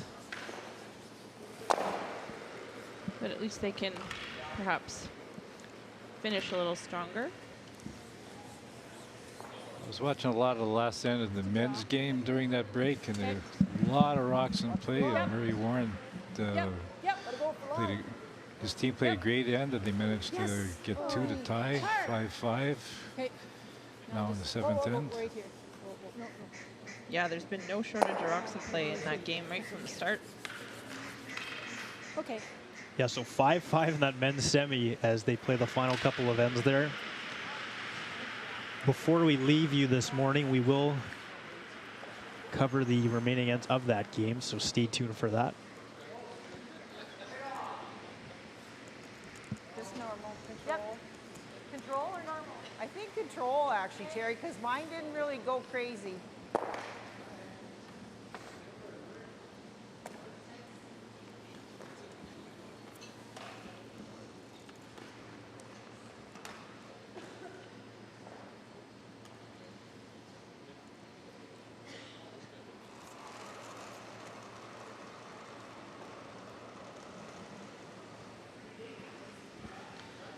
Terry's going to try to navigate this port of sorts. Yep. Trying to remove one of those red stones.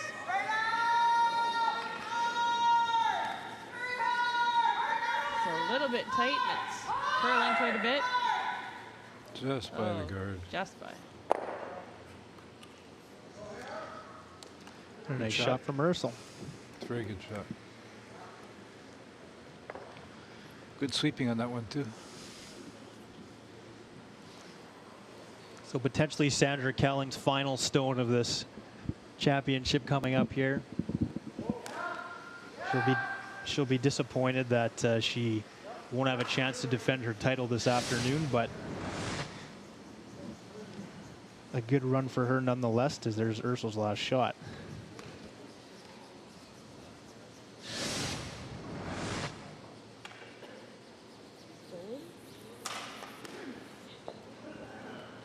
Could hang on that guard, couldn't it? She's calling for a very difficult draw on that top blue, I believe. Yeah, and a little further out, so I suspect it might be a little bit heavier. Well, Whoa. Yep. just line, Yep. Sheila.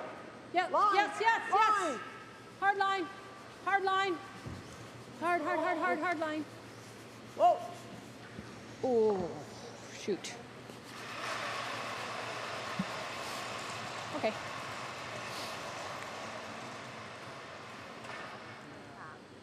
It's a little bit heavy, but still laying 2.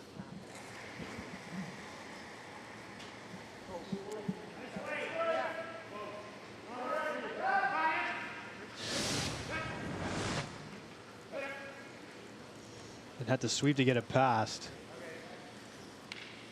But it ended up going a little too deep for their legging.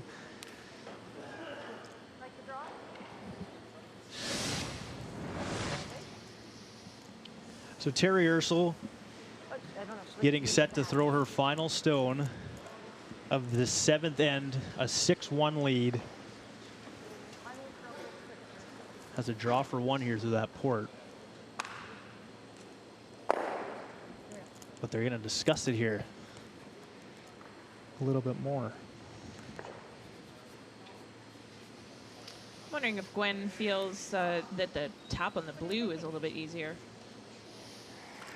I was actually surprised they didn't call that in the first place. It's okay to throw this way, but you want me to think about throwing the other way. Going Like to the... into there? Yeah. Not really. No, okay. I think we go this way still. Tracy? Yeah, but This way, it's easier that way, but I mean, Yeah. we run out of rings and it Yeah. doesn't help us either. No, okay. Yeah, same way. All right, let's do this. Okay. So Gwen just had the idea of actually drawing to the wing, drawing to the side of the house, and that it might be a little bit easier to navigate the rocks that are in front of the house by throwing it that way. Terry sounded a little bit concerned, running out of rings. And that's absolutely fair. I think Gwen had a valid point, though. I still think the raise on the top blue is the best shot for her right now. I don't even know if they discussed that, did they? I don't think so. Terry Ursel's final stone of the 7th end. Line's good. Where are we? Yep. Yep. Yep. Right up. Hard. Right up. Hard.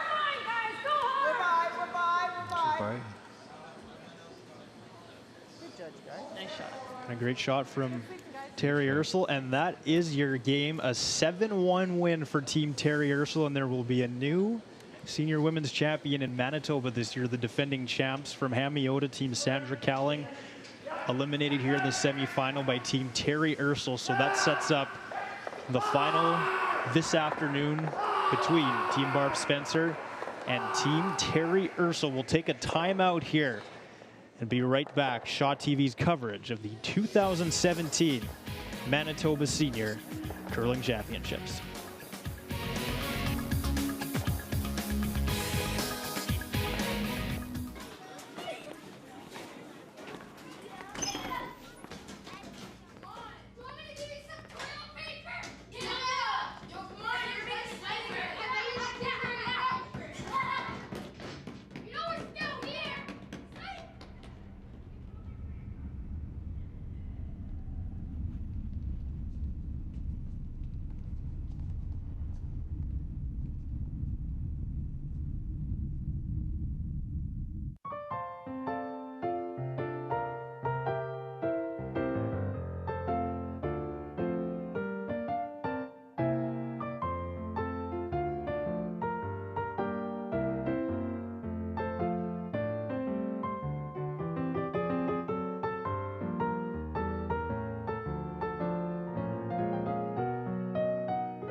Hey, did you know? More than 4,500 Canadians are waiting for an organ transplant right now. Right now. 4,500. People are dying. And you could save a life. 90% of Canadians say they're willing to donate their organs.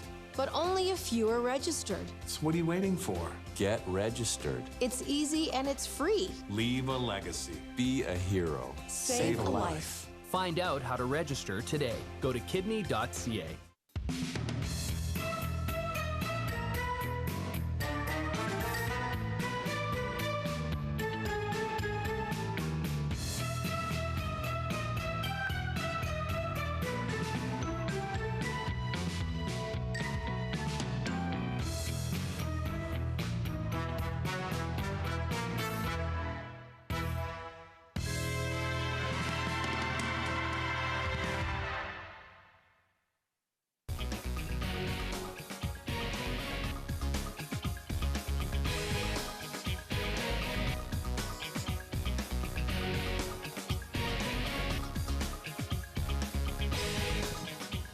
Welcome back to Shaw TV's live coverage of the 2017 Manitoba Senior Provincial Curling Championships. With us now, the winning skip, I should say, of the women's semifinal, Terry Ursel. Congrats, Terry, on making it to a second straight final. You told me yesterday this is your team's second provincials. Now you've made it to 2 finals in a row. How is this team able to be so consistent and get there back-to-back years? I don't know. We just seem to curl well, and we have been curling well this weekend, so we're hoping to keep it up.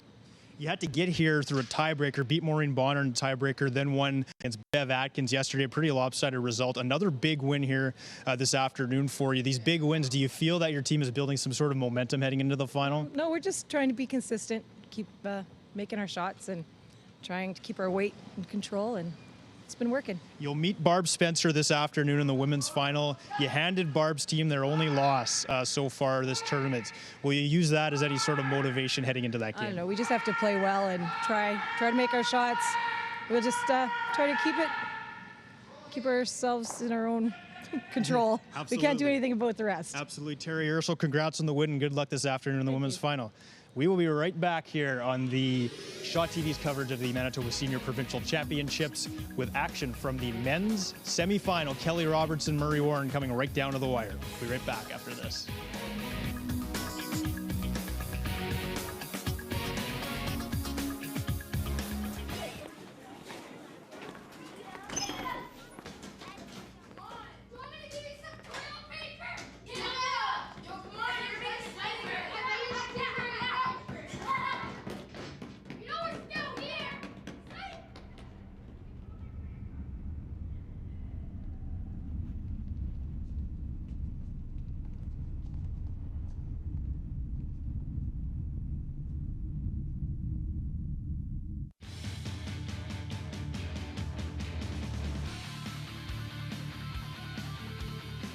Tune in to Shaw and catch exciting Canada West men's hockey. as the University of Manitoba Bisons host the University of Alberta Golden Bears. Join Nolan Cole and Rob Mann for all the exciting action as they bring you the Bisons push for the playoffs. Canada West Men's Hockey on Shaw, a Red River College production.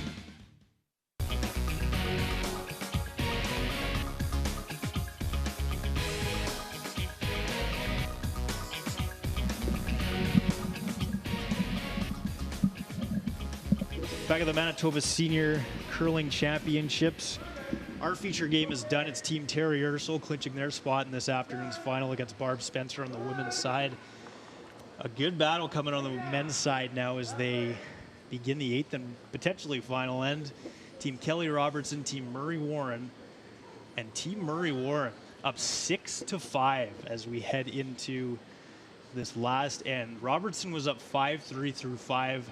Warren gets 2 in the 6th and steals 1 in the 7th end, and all of a sudden a lead here heading into end number 8.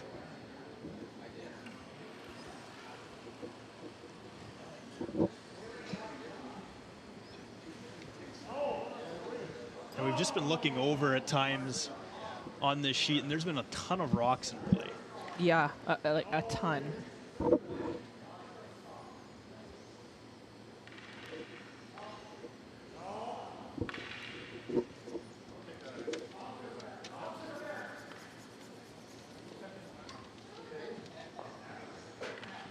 Kelly Robertson's team, no stranger to this tournament, a 3-time provincial senior men's champion.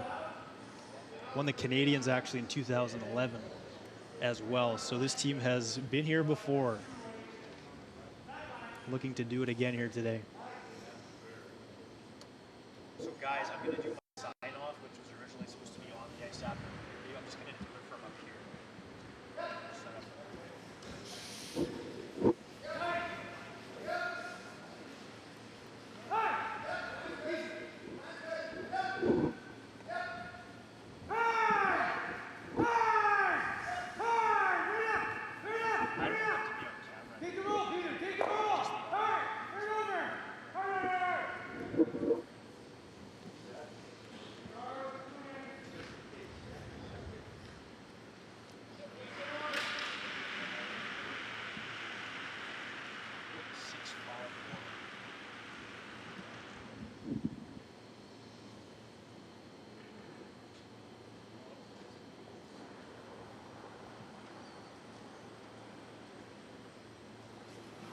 So Warren's actually just going to put up a guard. They could have looked at playing the peel on the red one that will be coming into your screen right away. It is a pretty high guard, so maybe they felt that it wasn't worth it.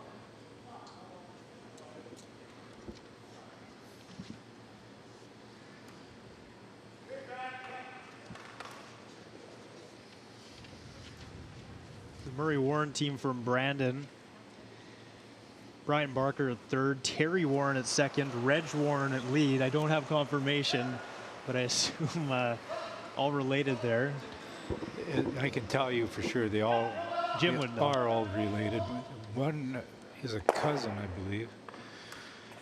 The others, they're brothers, right? Yeah, I think so.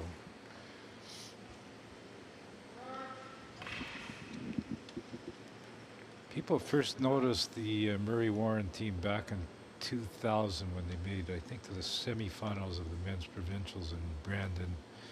A few people outside of Brandon knew much about them because they weren't on tour, but they did play locally quite a bit and were always competitive in the Brandon's men's bonspiel. But that was probably their best show. They've been to men's provincials since, but that was probably the best showing ever. Yeah, I remember they went on quite a run that year. Yeah, and the crowds fell in love with them. Of course, they were crowd favorites being in Brandon.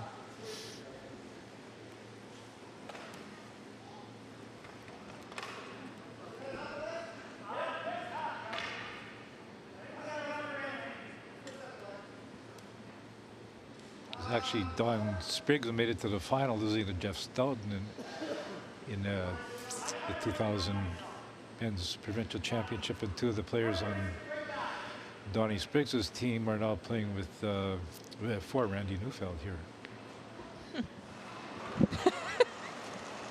That's why we recruited Jim Bender for this broadcast. Exactly. Who needs to do research when it's all in his head? Yeah, all this research I did about what was it for? As a run back sort of opens things up here. Yeah, that's a pretty good shot. They got one of the rocks away from the middle, and that blue one looks like it is exposed a little bit. Robertson with the red rocks, trying to make sure that they at least score one to go to an extra end, but obviously 2 would be even better.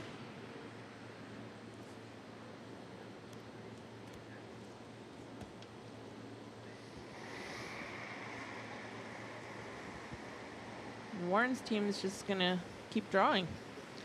They're going out to steal that winning point. That's right.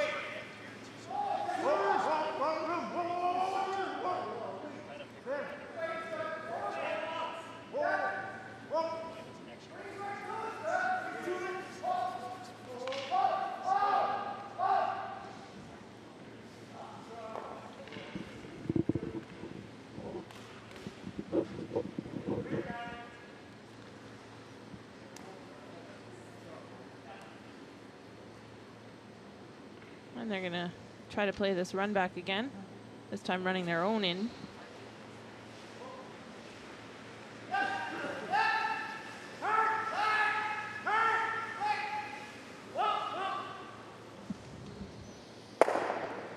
Just over-curled on them a bit. That was Doug Armour, the third on Team Kelly Robertson. I was here yesterday. A couple of people were talking upstairs about Doug Armour and how he's been around a long time. Jim, I don't know what your memories of Doug Armour are, but I believe he's in his 70s now. I was told, I think he's 72. There you go. And the Brandon Sun at one time did a poll on who the best men's curlers were in the rural area. And Doug was by far the #1 guy. I think Kelly Robertson was included in that list. Not sure where he was. Doug Armour won the men's provincials back in 1982, playing third for Mel Logan. And he also lost, as a skip, he lost the men's provincial final to Dave Smith in 1994 up in Thompson. Even knows where it was, not just the year and who played in it. Well, that was memorable because it was the first time ever in Thompson. And it was also the last time a men's provincial here has ever been done play-by-play on radio with your friend Resby Coots involved. Yeah. Speaking of curling encyclopedias, you and him together, Jim, would be quite something. I think we're going to try that next broadcast. I don't have enough historical knowledge in my head for you guys. No, I'll step aside for that combo. Well, I covered it since about 1983 for the Winnipeg Sun, so yeah, a lot of good memories, a lot of good people. Well, this looks like it's getting a little bit harder for Robertson to even have a decent shot for one. He still has the intern draw to the button.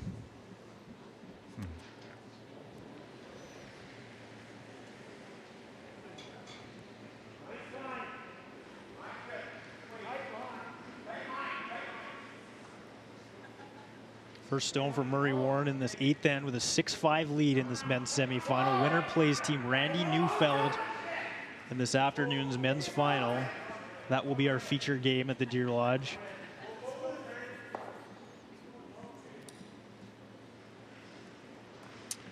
Kelly might just have to draw at this point.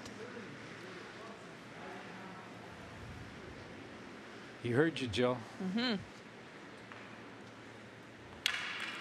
There's not much point in peeling a guard or anything at this point because those 2 blue rocks are still going to be in the same spot when he goes to throw his last one. So he might as well throw his draw now and get a good feel for the path and the speed. And even the last guard that Murray threw made that run back more difficult. It's still there, but it's a lot more difficult. Well, if Kelly could get one around here and buried and even potentially be corner frozen to the blue one that's on the tee line, he could have potentially a tricky shot, but a shot nonetheless for two. Looks a little heavy. Yeah. So Robertson's draw coming in. And it looks like he's line shot here. He is, but I'm wide open. Thinking that it's open a little bit, yeah. But at least now he has a feel for the path and a feel for the speed there, because if Warren chooses to hit this out, then Kelly will be able to perhaps Looks like draw he's playing again. a freeze. Looks like he is going to play a freeze, and that's going to make it really hard for Kelly to get one. Talked about how Terry Ursel took the draw away from Sandra Cowling, which was her strength. Murray Warren's made his comeback by throwing some great draws. Not just Murray, but his whole team. Well, they literally have not missed a draw shot this end. They've made every draw. They've had great speed.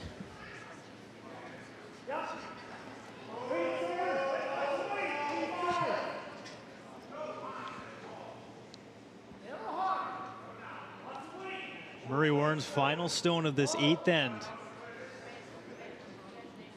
This is really hanging out on him. He's a little bit heavy. Yeah.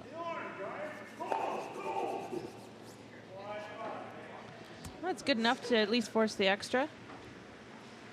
Kelly will probably just play the same draw. I don't think he can come to it, though, can he? Look at that shot. I think he might be able to come to it, but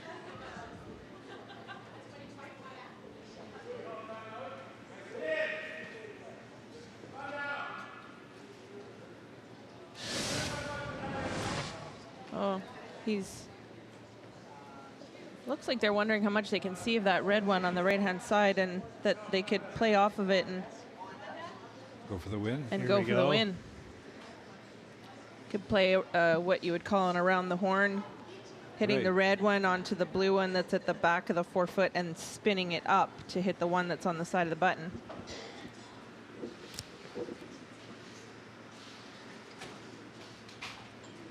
Looks like they've elected to draw again. Right. Which I think makes a little more sense.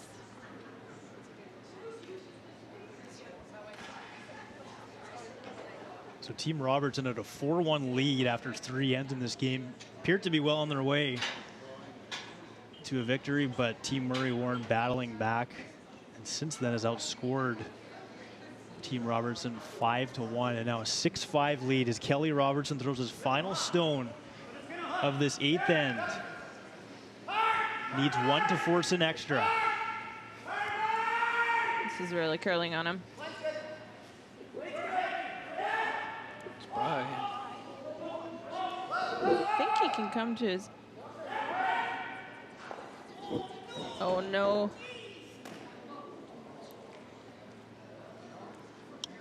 Stop I sweeping. think they miscalled the line on that. I think they were hoping if they chapped off the blue that it would be good enough to stop on the button. Did that red stop in time? Looks like they're going to call for a measure. Yeah, they've already called for it. Pretty high stakes measure here.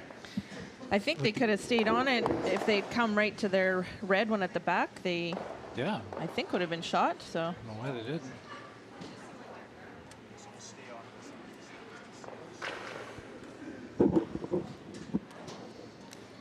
So they will measure. If it is one red, we will play an extra end. If it is one blue, then it is Team Murray Warren heading to the final this afternoon.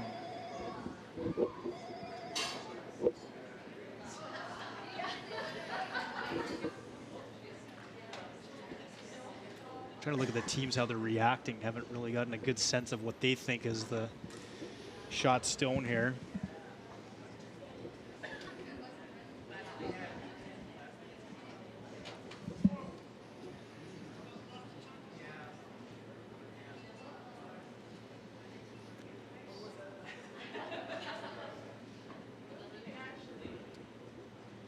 It's a little bit hard to see the meter.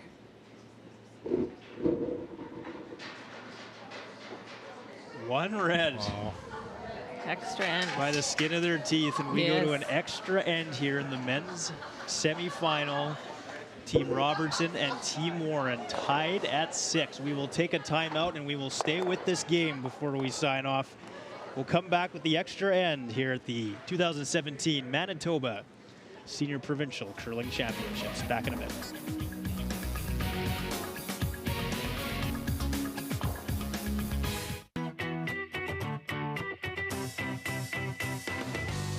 Working with others is how we operate in a partnership or as a team. Carrying out a task together requires the engagement of all participants. Whether you're the leader or a part of the team, being able to work with others is vital to getting the job done. Essential skills, the foundation for work, learning, and life.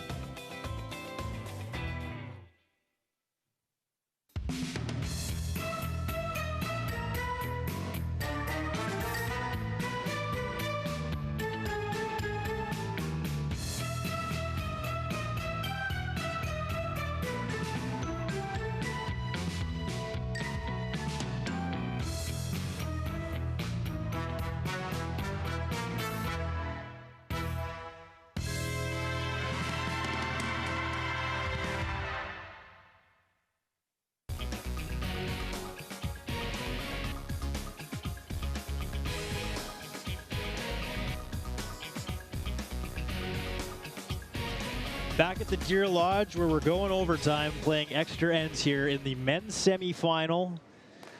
There's some of the Deer Lodge host committee actually in that shot there. They've been wonderful all weekend helping us out here. So a big thanks to them here at the Deer Lodge. We're in the 9th though. Team Murray Warren, Team Kelly Robertson tied at 6.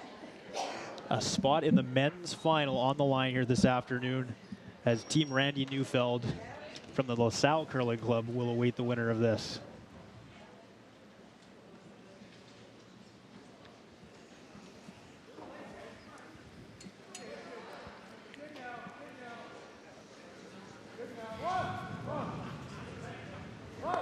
We saw the Warren team play a lot of draws in the 10th end. They didn't play any peels. And so I suspect they might just do something similar here, and they'll just draw themselves and get one in there early and throw all the guards that they threw last end. They seem to have great control on their draw weight. Reg Warren, the lead on Team Warren.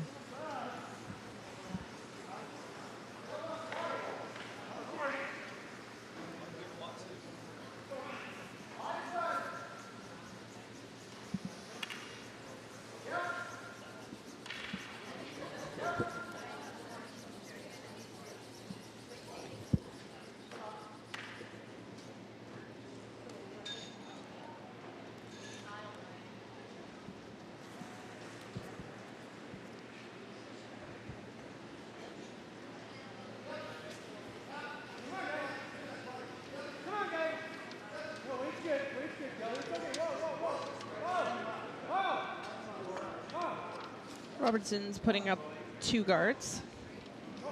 Double guard. They basically want to guard their guard.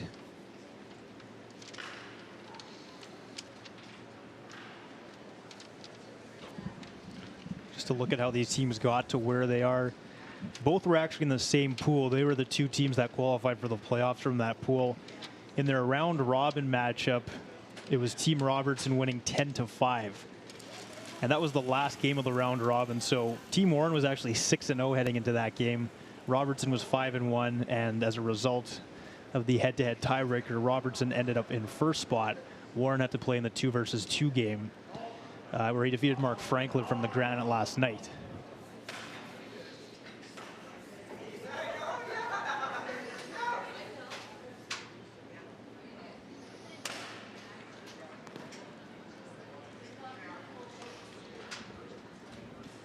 I mentioned Murray Warren had a great run in 2002 in the men's. And Brian Barker, who's playing third here, was not on that team. A fellow by the name of Lauren Sambrook, who was a cousin of theirs, was on that team. It's going to be Robertson's chance to try to get one in the house on the top of the button. If they can.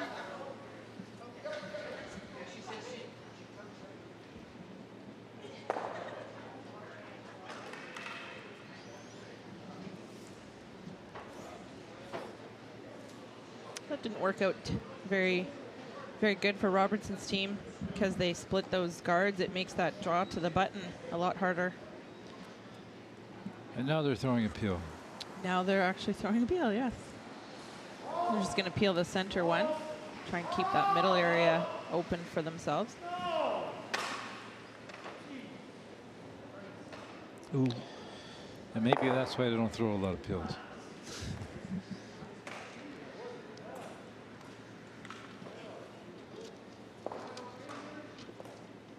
Kelly's taking a look to see what the best way to get in here is.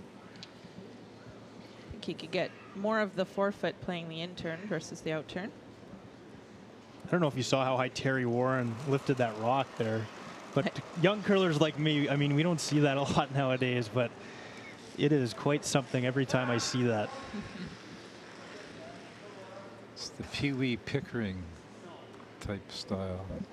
I had a backswing up until 2007. Oh, really? Yeah. Wow. Then I changed.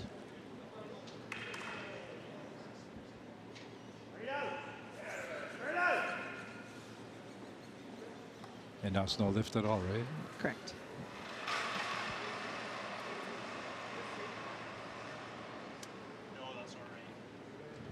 They're going to try the peel again. So why did you change, Jill? Did it throw your balance off sometimes, or? No, it was just that the rest of my team all threw with no backswing, and so with a backswing you're coming at the broom at a different angle, so your rocks travel differently. So it was just to get a little more consistency amongst the team, but also more consistency for me as an individual player. I think it was technically a stronger way to throw.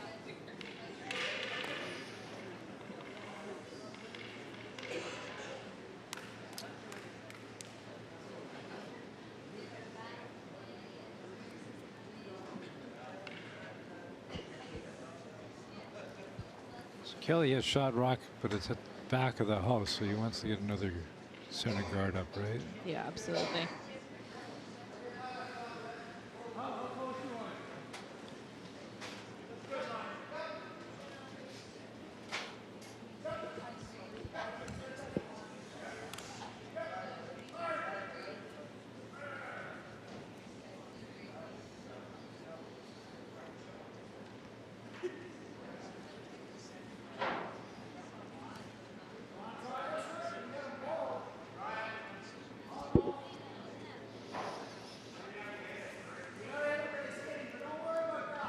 Would have been a little bit better for that to be a little bit deeper. Take away any option to get rid of the center guard as well as one of the other guards. Now that it's a little bit higher, there's a chance here to get rid of 2 of the guards.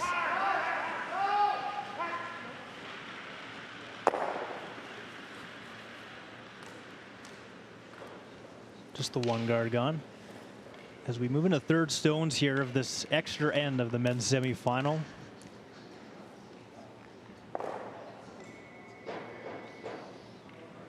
Once again, Kelly heard you. He called for it to come in a little deeper. Yep.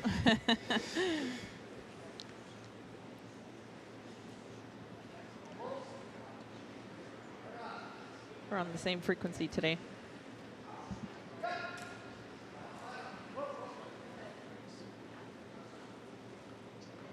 This looks like it's going to hit the top guard. Maybe roll over. Doesn't curl like the other one did. I don't know if he took more ice or out. Might have been, yeah, a little different throws.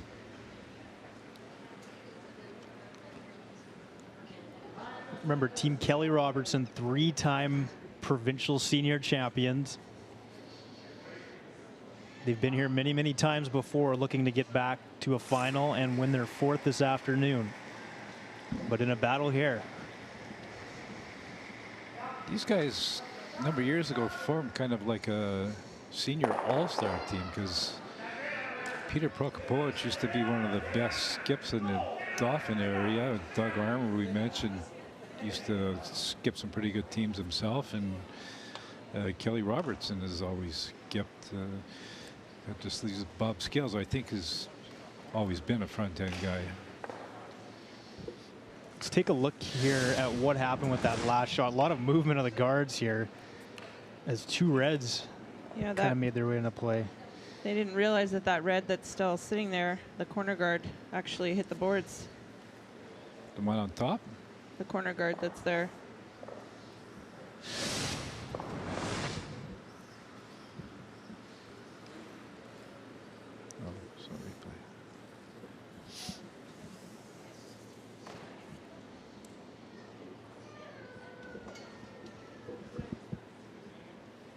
That was a good shot by Warren's third.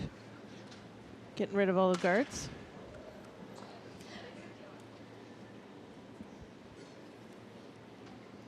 Does leave those ones in the top 12 slightly staggered. Still gives Kelly an opportunity to draw around those, use those as a guard. Is he drawing now, or is he throwing another center guard? He may even throw another center guard, yes. First stone for Kelly Robertson in this extra end.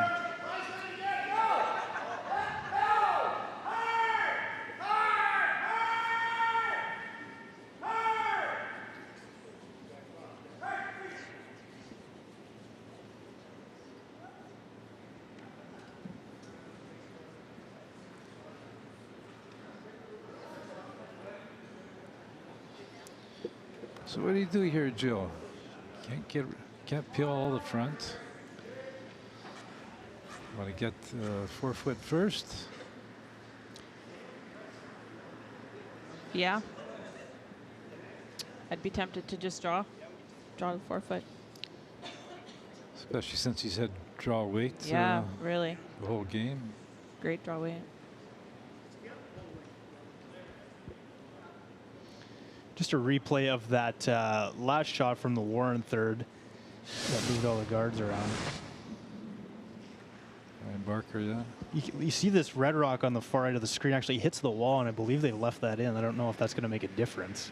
It's still out there. Probably shouldn't. Yeah, it probably shouldn't make a difference. I think if the official had seen it, he would have pulled it.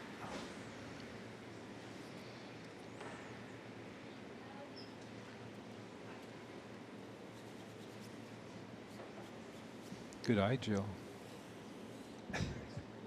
I thought it hit, and then on the replay kind of confirmed it for me. Kind of.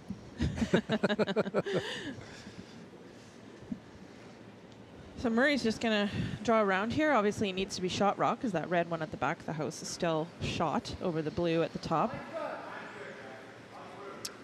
So he wants to just be, wants to make sure that he buries a piece of this behind those guards. He can't leave it wide open and leave a hit and roll for Kelly. And he doesn't want to be too deep, but he has to be shot. So he's got a good one here. I would say that's just about perfect. Yeah, great shot. And now Team Robertson will call their timeout here in the extra end. Now, if they'd removed that corner guard, they'd have a draw. Yeah, that's true. He still might be able to get to a piece of the 4 foot. I'm not sure where that rock is sitting.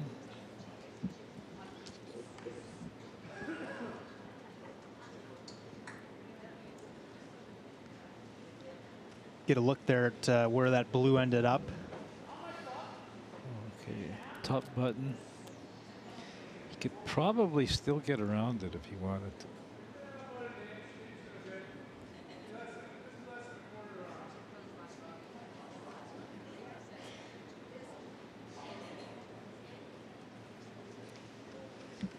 Now they're talking about using that corner guard. Could be a protest. Yeah. Quite the turn of events. It's all on camera.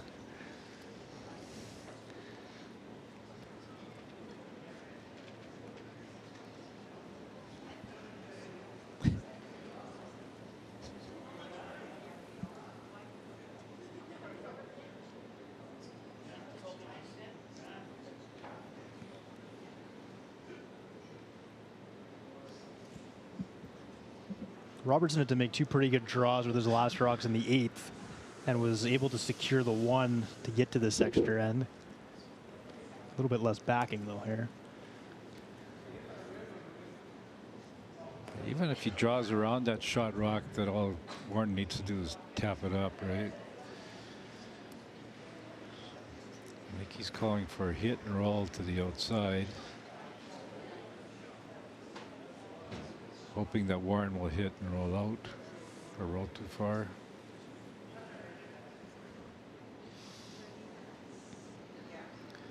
I don't think he can hit and roll in. What do you think, Jill? No, definitely not. And I think he's got to be concerned with a jam on his back one too. And I mean, if he jams and his shooter rolls a little bit to the outside, it'll still be shot, but it'll be a wide open hit for Murray Warren.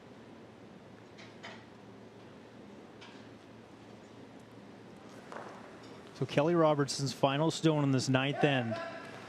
Oh, that's a wait. Maybe he's just trying to pick it out. Yeah. Leave his shot rock at the back, make Murray draw again. Close. Ooh, not quite.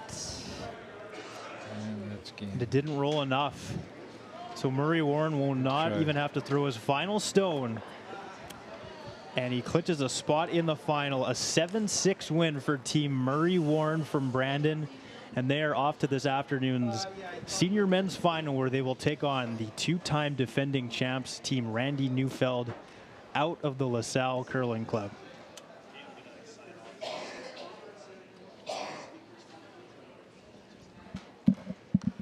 So the semifinals complete. Our feature game earlier from the women's side, Team Terry Ursel defeating Team Sandra Cowling. On the women's side, it will be Team Terry Ursel and Team Barb Spencer in the final this afternoon. And on the men's side, as we just saw, Team Murray Warren defeating Team Kelly Robertson. And now we have Team Murray Warren, Team Randy Neufeld, the men's final at 1 p.m. That will be our feature game this afternoon. We will leave you for now, but we will be right back here at the Deer Lodge Curling Club at 1 o'clock with the men's final, so join us for that. Once again, the final score here, Team Murray Warren 7, Team Kelly Robertson 6, finals at 1 o'clock. Thanks for joining us here on Shaw TV's coverage of the 2017 Manitoba Senior Curling Championships.